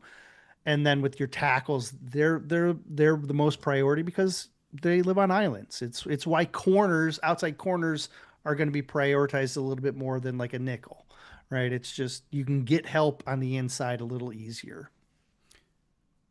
I think I somehow agree with both of you and Casby because Sure. I agree that tackle is still, whether it's left or right, is, and obviously in this case we're talking right, Mm. more important than the guard positions. But I will say that I think there's a point to be made there that maybe it's closer to even with a team like the Lions not having a mobile quarterback, having a quarterback that gets the ball out quicker than most other Sure. teams. Sure. Obviously, you're still going to want value in your right tackle when it comes to the running game. When the Lions have a back that can run outside zone, that can take tosses, that are going to utilize that tackle. But you're right in that a lot of times that tackle is left on an island. A lot of times that tackle is left on the best pass rusher on the team. And Yeah. so, you know, someone like we were just talking about him in the break. Someone like Micah Parsons can ruin a football game for you, and a lot of times that's going to be your right tackle that has to make sure that doesn't happen. Even if you have a quarterback who can see it, even if you have a quarterback that gets rid of the ball quickly, even if you have a tackle or an extra tackle, an extra tight end to help out that player, it's critical that you have someone there that is at least serviceable in that essence. But this almost feels like a question. It's like, can we be okay with Larry Borum at right tackle? He might not be an outstanding player, but he can pass protect relatively well. It's maybe where this team can afford to be a little bit weak on the offensive line, given what the resources they have at every other position. Given that they have a right tackle that they believe in, they have a center they can believe in. We'll see what the situation is at left guard. But then if you have Penei Sewell at left tackle, can that offensive line work? And I think the answer is, probably yes. But I guess my bigger question is, couldn't you do better than that? All right. Next question here comes from Keith B., one of our Pride of Detroit Direct subscribers, says a couple of years ago in 2023, when discussing picks for options for the 6th overall pick, Erik mentioned that if Will Anderson fell to them, the Lions could take him and change their scheme to fit that talent, justifiably so. Are there any prospects in the 2026 draft that if they fell to the Lions, they would, quote, change their scheme plans to fit that talent? This may or may not be a Caleb Downs question. Well, it certainly is a Caleb Downs question because he would be a guy, right? Yeah. Like, if Caleb Downs falls, which again, with safety being less premium position, if he's in range and they get him one way or another, they acquire him. You play him at safety while you're dealing with your injuries, and then if Kirby comes back healthy, if Branch comes back healthy, you just play all three because you can drop Downs and Branch into the slot, and Kirby runs center field, and you run a big nickel as your base. Done.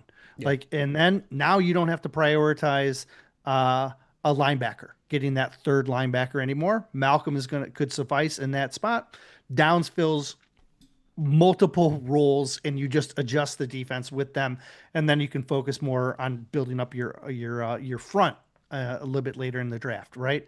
So you could make the argument that if the Lions were to go to stay at safety with like McNeil Warren or Thiemanen, it could be a similar type effect. Sure. Now, are they, you know, we don't talk about them a lot being in play at pick 17 because it would involve changing your defense and you have other bigger priorities that are beyond safety. But you would do the same thing if you end up with one of those guys. You Right. could change your defense. But Downs' talent, you take him because he's the best player and you go with it. I'll give you another one that I think is very interesting, and it's a little bit out of left field. But because it's not going to be pick 17 that I want to talk about. Yeah. It's pick 50. Okay. Okay. And the guy that I want to talk about is Jayshawn Barham from Mm-hmm. Michigan. He's Yeah. an edge rusher from Michigan. He can be an edge guy. So if you don't know his background, he started at off ball. Yep. He was an off ball linebacker, but he was so good at rushing the passer that they eventually shifted him to edge in like week 2 or week 3 and just kind of kept him there full time. He's a modern day edge rusher. He's 251 pounds. He's almost 6'4". He can still drop into coverage. Everything they kind of want in a Sam linebacker. And if you take a guy like Barham, you can run with like the defensive line that you have, and he can be your Sam pass rusher, but he can also be your Sam off ball. And then if you're going to use, if you think Derek Barnes can play Will, then great. And taking a guy like Barham can fill both an edge rusher and an off ball kind of role.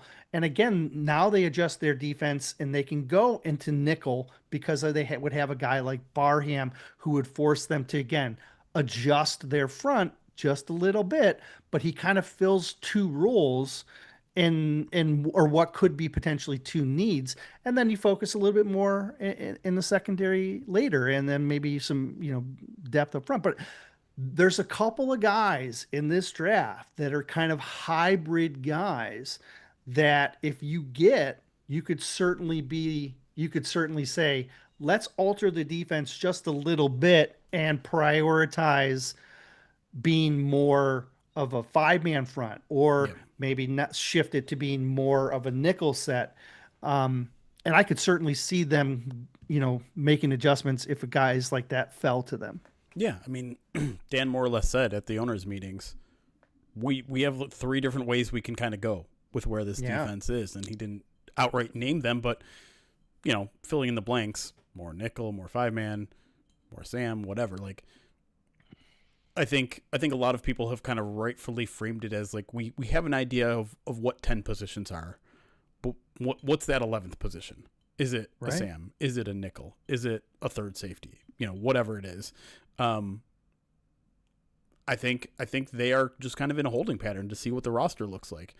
And the good part about the overall defense is it doesn't require like a scheme overhaul. We're just talking about personnel more than anything else. They're maybe linemen are slipping down one spot or a half spot or whatever, but in general, the scheme is still the scheme. The philosophies are still the same. You're just talking about one position kind of leaning into a certain personnel formation more so than maybe they would if they had a different player. All right. Next question here comes from Brandon D., another one of our Pride of Detroit Direct subscribers. Says, how much of their day 3 picks would they have to give up to move back up into the 3rd round? I can't see Brad waiting from his 2nd round pick until his 4th. So I have one example here. Please. You may remember Broderick Martin. The Lions took him 96 overall in order to get there. It cost them pick 122, pick 135, and pick 168. So a 4th, a 5th, and a 5th. That's to trade up the very end of the 3rd round. So the Lions could theoretically do something like that, right? They have 2 4ths. They could theoretically package both those up and might get back into the end of the 3rd. It might be more likely that they package one of them and honestly, both of them in a 5th would get them, depending on what chart you're using, up into the mid, maybe topish of the 3rd round. But I think it's probably more likely that you're digging into 2027 draft capital, and I know people don't want that. Yeah, look, when talking about this draft class, the meat of this draft class, where you're going to find your foundational players, is between picks 50 and 150, right? Mm-hmm. And that 100-player group, you're going to find that's really where the talent is going to be at its peak.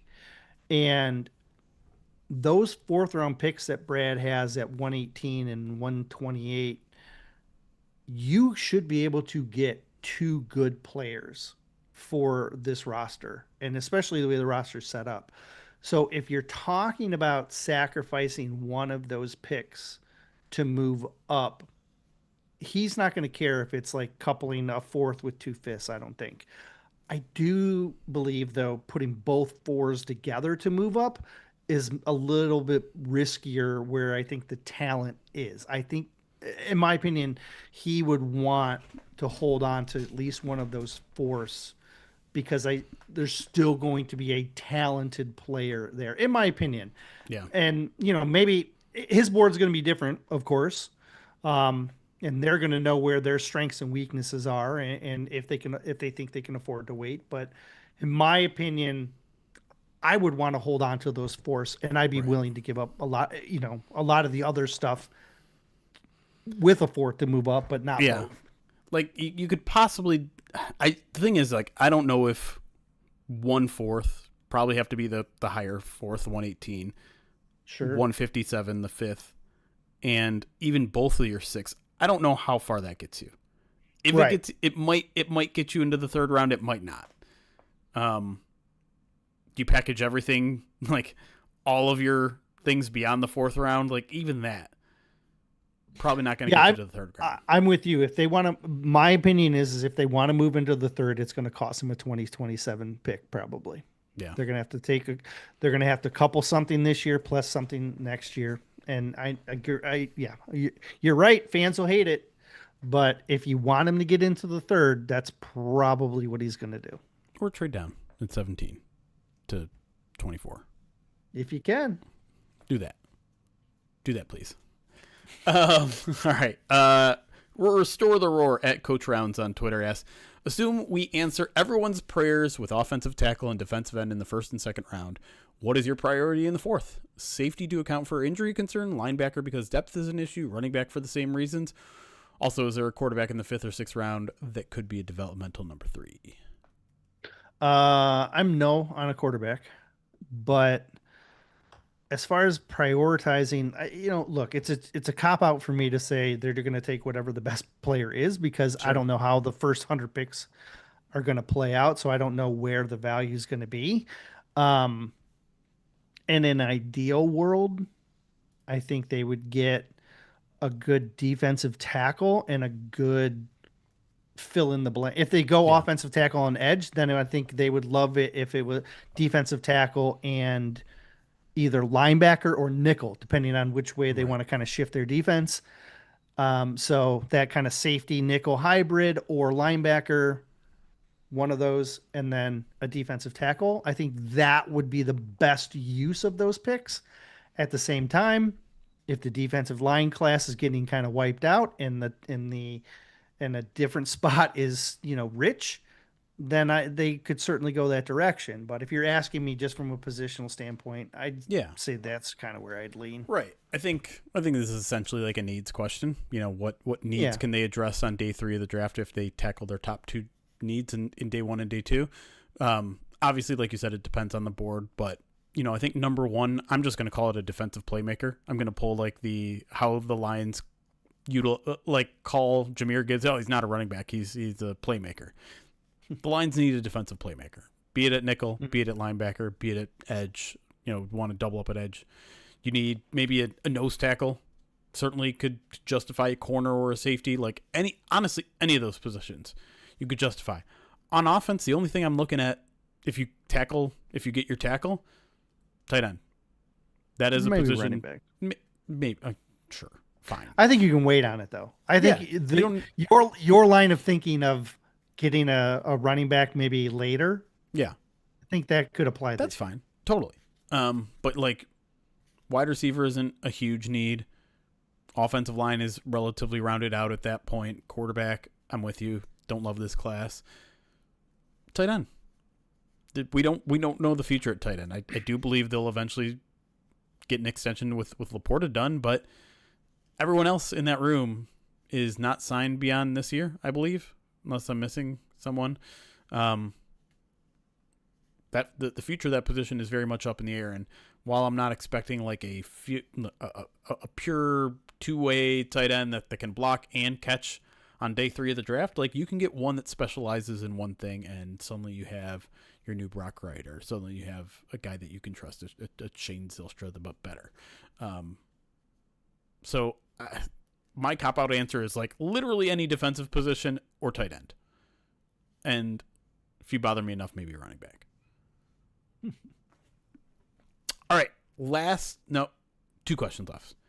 BK Shaky, our good friend Lions Blood, says, at what point does Goff's restructure no longer allow them to continue to build progress at its current pace?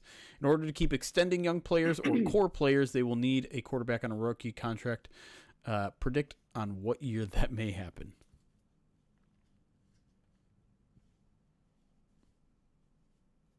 2030. Like, I kind of feel like they're not going, like, I think he's going to be their quarterback for 4 or 5. Yeah, 4 or 5 more seasons. He's still young. Like, he's 31, right? So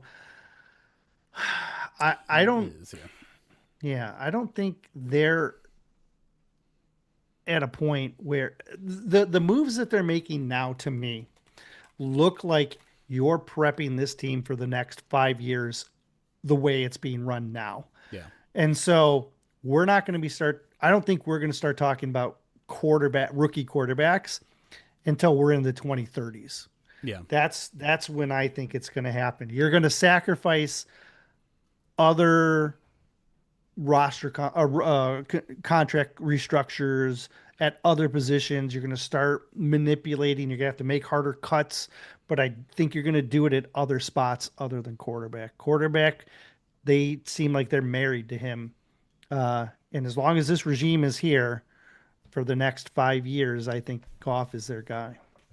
Yeah, it's a tough thing to predict because obviously the Lions can manipulate the cap however they want and throw money as far down the line as they want. And in terms of Goff's contract, like, nothing about it looks reckless at this point. You know, next year his cap hit does jump from $37.6 million this year to $62.6 million, but that's not, like, it's not all that out of the price it just cost for a quarterback this year. I'm curious as to what it actually looks like compared to other quarterbacks that year. Let me look real quick. 2027. So his cap hit will be 5th. Patrick Mahomes is at 85. Lamar Jackson is at 84. Dak is at 76. I'm 3rd or 4th. Jared Goff is right behind there at 62.6. There's a little bit of maneuvering they can do there. His cap hit goes to 69.6 the following year. And as of right now, he actually only has $16 million in dead cap when his contract voids in 2029. I imagine they're going to add to that. I imagine they're going to kick more money down the line. I imagine they'll probably sign him to an extension at some point and kick some of that more money down the line. But the hope is that when you eventually get to Jared Goff's contract, there's minimal dead cap so that you can take advantage of that rookie deal. But I'm with you. That's at least 4 seasons down the line, in my opinion, because he's only 31, because he's still playing at a high level, because, like you said, a lot of these extensions are to create capable teams over the next 4 years. So I don't want to call it a window because I'm kind of like Brad. I don't really believe in that. But if there is a window, the window is until Jared Goff retires. That's the window. And then you hope to start a whole new window with whoever that rookie quarterback is. My kind of like, and this is just me wondering out loud, when will the Lions start thinking about that? When will they start thinking about life after Jared Goff? When will they even consider, would they consider a Green Bay Packers type of route where they're going to draft him a couple of years before he's going to play? Mm-hmm. Or are they going to cross that bridge when they get there with Goff? And that one, I mean, we don't even have any indication on what the Lions would consider doing there. It's no precedent. They've never had a franchise quarterback at the end of his career. Yeah. Stafford maybe, but not at the end of his career, though. That's what I'm saying. That's as close as you're going to get, I think, right? Yeah. All right, last question here, and I don't know if you're capable of answering this question at this point in the process, but Jason Krolick is wondering, who are some of the top players in the grid index. And before you even answer that, for maybe new listeners who weren't around last year, do you want to give a quick explanation of what the grid index is and Sure. will they'll be able to see it? Sure. The grit index is essentially a list of attributes that these draft prospects have that are geared towards how a player fits from a mental aspect, from an attitude aspect, from a Football character. adversity aspect. Yeah, right. Football character. So beyond what you see on the field. Um, and that's important to understand because I think when most people look at the grit index in the past, excuse me, they look at, oh, this player plays with such tenacity on the field. Why don't they score a little higher on the grit index? Because, well, that's because we're talking about the character of the person, not both on and off the field. Right. So that's what we're trying to find. We're trying to find what is it, and the way that we find it is since it's not like a RAS which uses like factual information that you're getting on like timed scores and measurements and stuff. We're trying to utilize key terms that are being applied to a player, life adversity that they've had to overcome, a variety of different things. And Captain.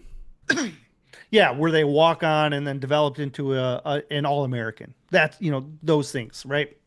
So those all play factors. And so the way we collect that information is by looking at national analyst reports on players. And then we try to use their information to collect data, put it into a database. And then we're trying to basically contextualize someone's opinion on a player. So it's a hard thing to do, but we've finessed it over the years to make it more focused on, um, more towards what Brad Holmes is looking for. So we've evaluated Brad Holmes' press conferences. We've looked at key terms that he uses. We've applied those key terms to what we're searching for, and it's been a long, painstaking process. Mostly credit to Anthony, who's done almost all of the research on this. It's been amazing. But we've put it all together, and then last year we figured out how to scale it, how to give them like a number score. And last year we scaled it on 100, and people, I don't know, it didn't seem to fit. So this year Anthony scaled it to 10. So like you can look at a RAS score and you can look at a grit score, and they're both going to be on the same scale, and you should be able to understand like easier. We're trying to make it easier to consume. And so all of this is basically designed to show you the attributes that you can't measure by watching film or looking at a RAS score. Right. Okay. So that's what the index is. This year, and it shouldn't surprise you, I think, to see some of the names that are going to be near the top because they're guys that we've found early in the process and have been saying, this guy fits, this guy fits, right? Yep. So a guy like Blake Miller, who I have been talking about for what feels like months. It's a guy who, when I dug into him and I was looking at the different offensive tackles, I was like, oh, this guy has this and this and this and this and this. And then stylistically, from a play standpoint, he fit. And side note, Anthony and I we've kept our evaluations separate as to not kind of like bleed over onto one another's opinion. Sure. So it's going to be neat when we start taking my board, my Lions-based board versus kind of what Anthony is collecting behind the scenes and merging them. But a guy like Blake Miller is going to score well. A guy like Gabe Akis, the edge rusher from Illinois, he's going to score well. Those guys that we've been talking about, you're gonna see their names, but it's not because we're we're not finessing it to players we like. We found these players that we liked, and because they had these attributes. Right. Sam Roush, the Stanford tight end. Tight end. This Yeah. is a guy who's been high on my board for a while because of his intangibles. Jacob Rodriguez, the Linebacker. Texas Tech linebacker, Yep. who is Former now starting to quarterback, get, right? yeah, like we've been talking about him for months too. Yeah. As a guy who could fall to 50, and now he's getting first round buzz. But like he's been a guy we've been hyping up. Downs is, of course, Caleb Downs is going to be up on that list. But then there's going to be some other like kind of sneakier guys that maybe I don't want to like uncover yet. Anthony found a guy. Well, look, I got the Anthony and I we're both of us should be finishing up our list within the next 2 days. And then we are going to put our heads together and we are going to make the adjustments that we think we need to make. And we're going to try and finalize this and then ideally put it out next week. Yeah. Right. So the week of the draft, you should be able to get that list and look into it and be able to see and I'll write some articles on it and try and explain thought processes and why certain guys I like merge. But we've tried to focus more this year on some of the keys that Brad has brought up, like intelligence and adaptability. And then we're also going to try and merge the grit index with my Lions board to give you like some easy to understand like attributes for this guy. Like here's his score, here's why. He could be this type of player in here. And like because you're going to find guys on here that like they're going to be high on the board, high on the grid index, but they're not necessarily going to be guys that you maybe have heard of or guys that that are commonly talked about as top 50. Good examples last year, Dan Jackson. Dan Jackson, I think, was a top 15 guy, and he went in the 7th round, right? But he was on the grid index. He was way up there. And so there's going to be guys like that too, that you'll be like, there'll be some guys to be like, for you to look at, as potential day 3 guys, as potential UDFA guys. And there's a couple guys that are super fun stories. And I don't want, I feel like I'm talking for like 20 minutes now. That's what I wanted. But yeah, it's always one of the more interesting and for the past few years, really intuitive and eye-opening, and just the amount of accuracy that list created last year in terms of overlap of what the Lions actually took was pretty tremendous. And I know you guys do a ton of work with it, and so the hope is it does it again this year. For context, we had Tate Ratledge as the 3rd highest player on the grit index. And when the first 2 players went off the board in the first round and the Lions were on the clock in round 2, in the draft room, we were talking about in the media center at Allen Park, we were saying, who are they going to pick? And I said, Ratledge, right? Yeah. And then they took him, and it was one of my more unprofessional moments where I cheered the pick when I probably shouldn't have, but it was more cheering yourself. the months of work that went into predicting that would be the pick and it paying off. Yeah, it was pretty cool. So yeah, last year we had we missed, like, Williams wasn't on our list because of X, Y, and Z. And we've tried to tweak. What did we miss? Yeah. Why did we miss it?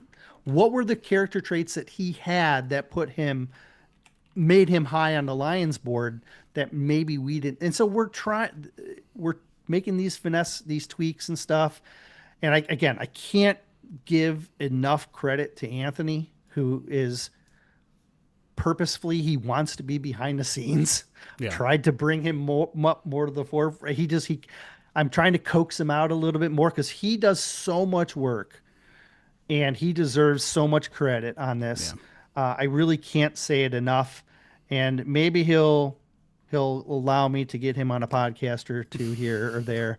But He's really done so much work. I can't say enough and give him enough credit. I know I'm kind of like the face of this because I'm out there, but really Anthony, he's really done so much work for this. It's awesome. At the very least, we should probably shout out his Twitter handle, which I want to make sure I don't get it wrong. Because it's between the numbers, Anthony, but I believe we're missing some vowels in there. So yeah, it's BTWN _the numbers over on Twitter. He's always tweeting about the grid index. I know he's super excited about it being finalized, all that sort of stuff. Again, that's BTWN _ the numbers. Go check him out and check out the grid index coming next week, draft week. PrideOfDetroit.com. With that, I think we'll close out this week's midweek mailbag. Might be able to squeeze one in next week. We'll have to see how our schedules align. But obviously, we're all a little time crunched as we're doing our final draft prep for the 2026 NFL Draft. Hope you enjoyed the show. As always, thank you to our Pride of Detroit direct subscribers for the questions. Thank you to our Twitter followers for our questions, our live viewers here on YouTube and Twitch, and, of course, everyone who is listening live at home on whatever podcast feed you prefer. But until next time, that's Erik over there. Oh, I pointed the wrong way. He's over there. I'm Jeremy. Thank you all for listening. It's Cass. Be kind. Recording stopped. All right. There's a couple nickels that are going to test well on the grid. I know them. Good guess. Oh, you do? I mean, I have good guesses for them. Okay, not the ones you think. I actually I'm interested to see a couple guys that I haven't talked about much. Is one the one that Ryan is writing up on? No. Oh. But he still grades in the upper level, but he's not in the elite range, which surprised me a bit. Again, this is if it was me like making that grade, I would be like, oh, I love him, put him at the top, 10 out of 10. But it's not. I'm trying to stay objective, and there's actually a guy. So I have these two nickels ranked in the same spot, and Anthony was higher on the other one from a grit standpoint, which I was kind of surprised about. Interesting. But hey, that's where we're trying to keep that independence to keep it as legitimate as we can. No doubt. Anakin, the Lions have 9 picks. Let me see if I can get the rounds right. I believe it's a first, a second, 2 fourths. What am I at? 4? 1/5, 2 6, 2 7ths? 1/7. 1/7? Did I go one over? I went 1 over. So 2 fourths, 2 6, no third, essentially. Yeah. That's right. Why do I think they had whatever? Anyways. They traded one away. Like as part of something. Montgomery trade that involves sending a 7th back? Oh, I don't know. $5 super chat from DC Smithers over on YouTube says, "Are the Lions good at developing quote unquote developmental players? Do day 3 players and UDFAs do well in Detroit? Thanks." I mean, that's hard to say, right? Because there's a reason why these guys are developmental players. Like, you can look and say, hey, didn't work out with Broderick Martin. Doesn't look like things are trending in a great direction with Manu. They must be bad at developing players, developmental players. But that's the risk that you take on drafting those players, is you don't know if they're going to be able to hit that developmental curve, and that's not necessarily a knock on your coaching staff. That just might be like, hey, we thought the talent was there and it wasn't. That to me is like always the hardest part of evaluating a general manager, because so much of whether a draft pick succeeds is independent of the actual draft selection. It's the coaching staff developing them. It's the players they have around them. It's the situation they have around them. It's whether the team succeeds or fails early on in that guy's career. It's injuries. How many times even in recent history has a good quarterback been drafted by a bad team, it's not worked out, and they've gone to a new team and suddenly they're much better. You're also, the core of this team is much deeper than it's been in the past, so there are opportunities for these guys to develop and get on the field is even slimmer. True. Like you've seen a pretty consistent drop off Right. in guys, that in UDFAs that have made the team. Yeah. Versus not, right? Right. This last season was the first time in 15 years that a UDFA didn't make the roster, right? Right. Is that true? That I couldn't remember if it didn't happen or not. It didn't. It didn't happen because they only kept 50 players. Yeah. Yeah. Yeah. They so let me pull up like real fast. Like Meeks went on the practice squad. Robichai was on IR. Miller went to the practice squad. And that's it. Everybody else got cut. It also makes you wonder, Horton went on the practice squad as well. There you go. The tight end. It also makes you want, like, even just looking at this regime early on. Hold on, sorry. I'm fighting off a sneeze. But, like, I guess if you look back to the year prior, Iguaka made the roster, Norris made the roster, Strickland made the roster. Like, that's just a year before that. You know what I mean? Right. Like, but to go back to your opportunity point, like, part of the reason maybe this team was a little bit better with their day 3 picks early on was because those guys had opportunities early on. Yeah, including Brock Amon Wright. Ra, including Brock Wright, including Derek Barnes, including Malcolm Rodriguez, not including James Mitchell, but, like, even a guy like Tom Kennedy. Kirby Joseph, like, in a way, was a developmental player, right? He was new to the safety position, and part of the reason he probably improved the way that he did as fast as he did was because he got opportunities to go out there and play and get better and make mistakes and learn from them.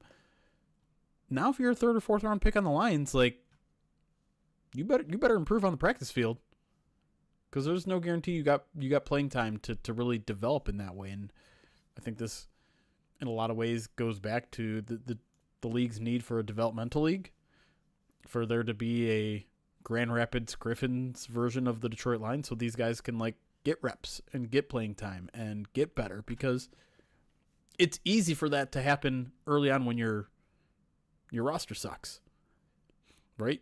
Malcolm Rodriguez was a week 1 starter because the roster sucked, and he played well and he got better, and he might be a starter now again because he's had that opportunity. So I don't know.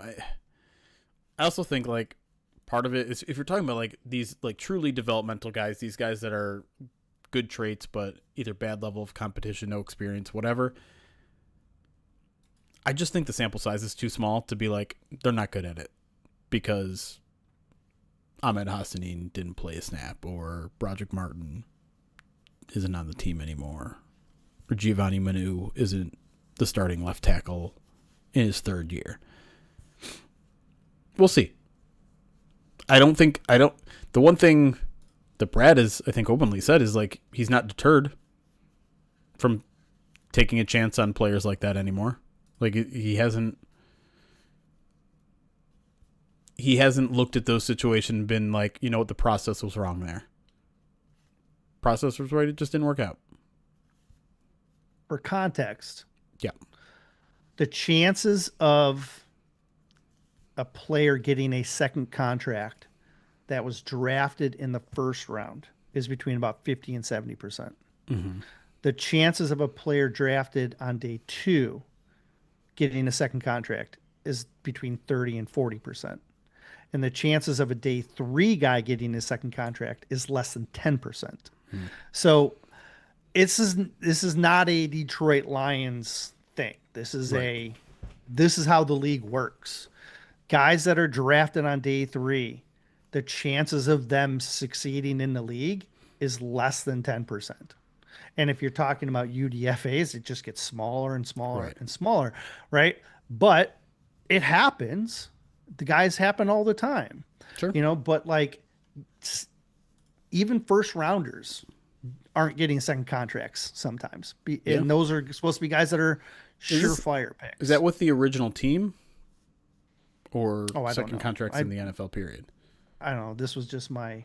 I probably thought it was, but... Probably with the team, I would imagine, but... I wrote it down. I don't have the source on it though. That's what I was trying to look up, but I can't find it. Eric's just ripping. He's just aggregating without sourcing. No, you're basically screenshotting someone else's work and I'm gonna find it, publishing it as your own.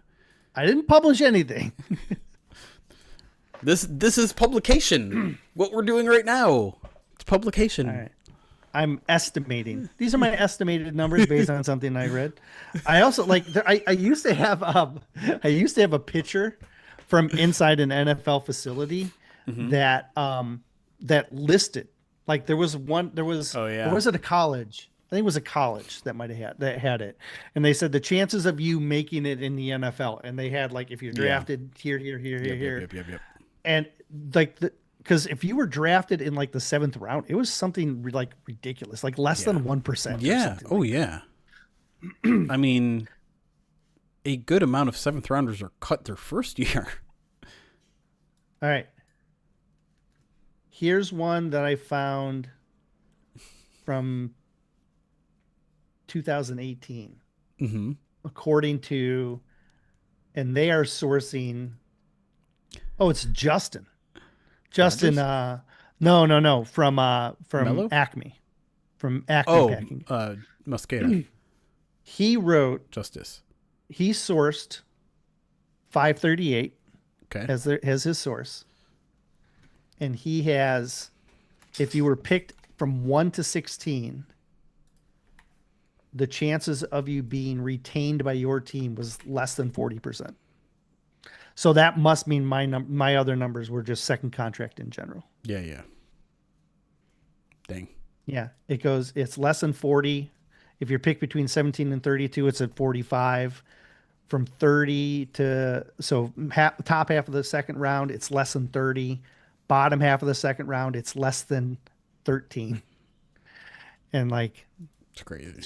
And then it just keeps declining after that. And by the time you get down to the 7th round, you're talking about 2 and 0%. Not for long. Not for long, League. It's crazy. Yeah. It's brutal. Have y'all scouted any UFL talent? No, for me. Nope. Every now and then I see like a former Lion that I still cover or still follow on Instagram be like, yeah, I got 6 tackles today. Okay, good for you, man. Like I think I should have told you this. I think Kevin Strong is kind of killing it in the UFL right now. Oh yeah? Yeah. Good on you, Kev. I think I saw something on that on Instagram recently. Good old Kevin Strong. An Erik Schlitt favorite. Yeah, maybe I won't be the only source on his Wikipedia page.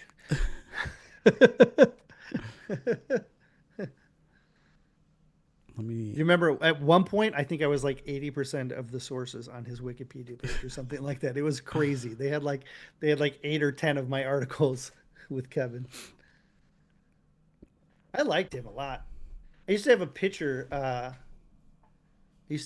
In my nice. Yes.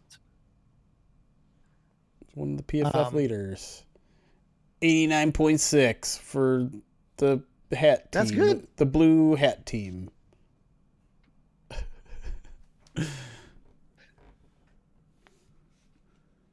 They look like renegades.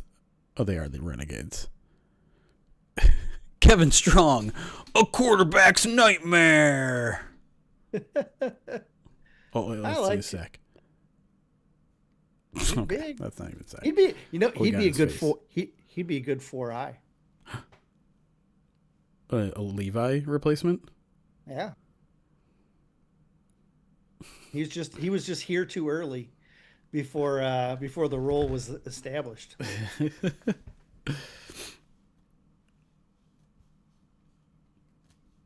Where's Travis Fulgham? Oh gosh. Downgrade, yeah. I drove by him both when I arrived for Brad Holmes' press conference and when I left. Apparently, I was talking to Dave because when I drove by, Dave was interviewing him.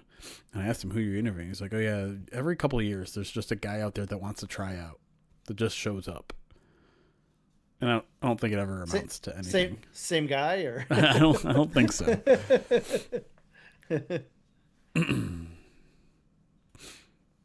I was gosh, what was BJ's last name? Raji. No. It's short. It's not Raji though. That's pretty short. I know. It started with an A, I think. Oh my gosh, why am I no, it's not A. A Lions player? Yeah. Okay. So he trying to remember the order of it. I remember it was before Mitchell. Yes. Okay. I think it was BJ Mitchell. That doesn't even ring a bell. Yeah, it was before you would have been in California. Yeah. 2017. So, yes. So I'm trying to remember who I was sitting with.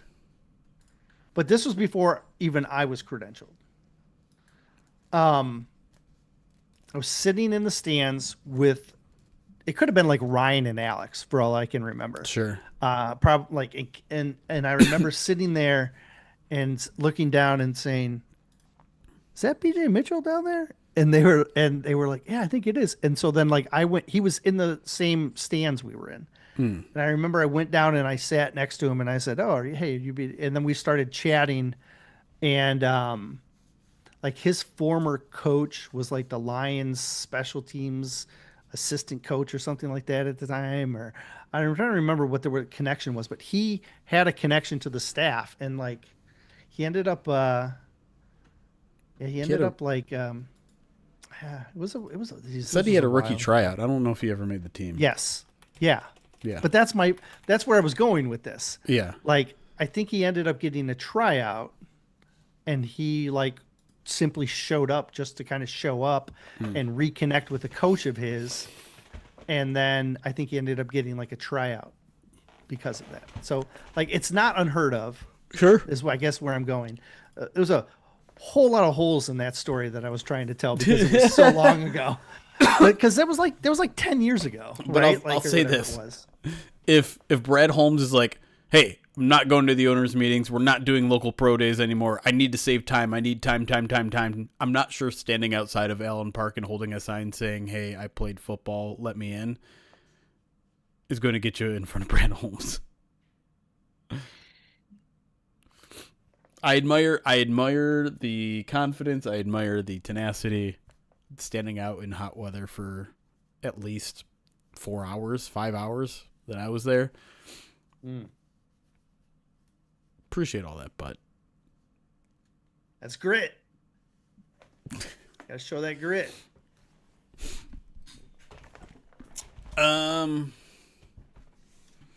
Couple questions that are hard to answer here. Like, will Decker sign anywhere or retire? I still think he's retiring. I think so too, but I also think he's one of those guys at this point that's like, if he's going to sign, it's going to be after the draft. I mean, obviously at this point, but you know, he fits into that category of guys that like, it's on your short list in case you end up needing him. And maybe there's a team out there that wants to draft an offensive tackle that's starting capable and the board doesn't fall the way they like. Or maybe there's a guy that gets injured during OTAs and suddenly they need a left tackle. But certainly doesn't seem like he's interested in coming back to Detroit. And it's not going to be financially rewarding for him, yeah. because they've already taken the cap hit on him. You know what I mean? Yep, the dead cap hit. So they can't invest much into him, and maybe not enough what he would want, right? Right. So right now at peace with the comeback, or is he still considering a return? No idea, because he doesn't talk to us. He doesn't talk to anybody. He's out there on a boat somewhere away from civilization. And if you would have asked me this question right after he retired, I would have said there's no chance of him coming back, or very little chance of him coming back. And I was wrong. So I'm not going to sit here and say there's no chance of him coming back, but I would be very surprised like it. Still. Yeah, sure sounded like he wasn't considering that option.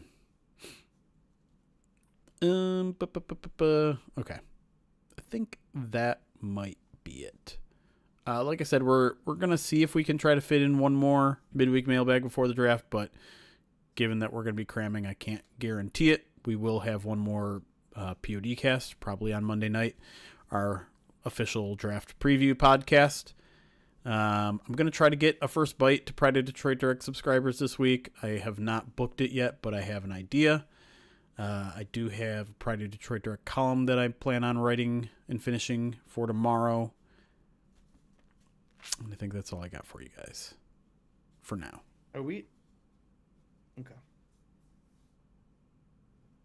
PODD mailbag, if that's what you were thinking. That's going to be post-draft. No. I was thinking the other PODD video stuff, but... We will do free agent first bites. It's just, for whatever reason, right after free agency, no one seemed to be available. A couple people did eventually get back to me and said, hey, can you get me after the draft? So, I think the plan is first bite. We're going to try to get the draft ones done first, and then kind of during that dead period in June and July, I think that's when we go back to the free agent first bites. I'm frustrated that we didn't get them done when I wanted to get them done, but still plan on getting them done. Yeah. That's why I don't rely on people to do work. Just do it all myself. Can't trust people. Anyways, all right, let's get out of here. We'll see you at the very latest live next Monday, and then maybe also a Tuesday and Wednesday next week, and then be on the lookout of maybe a live stream during day one of the draft. We're still kind of finalizing plans there, but if you're looking for a second screen experience or maybe even a first screen experience, the general plan right now is to have a day one live stream right here on Twitch and YouTube, but not finalized yet. So just clear your calendars. Like you're going to do anything else on draft night anyways. All right, y'all.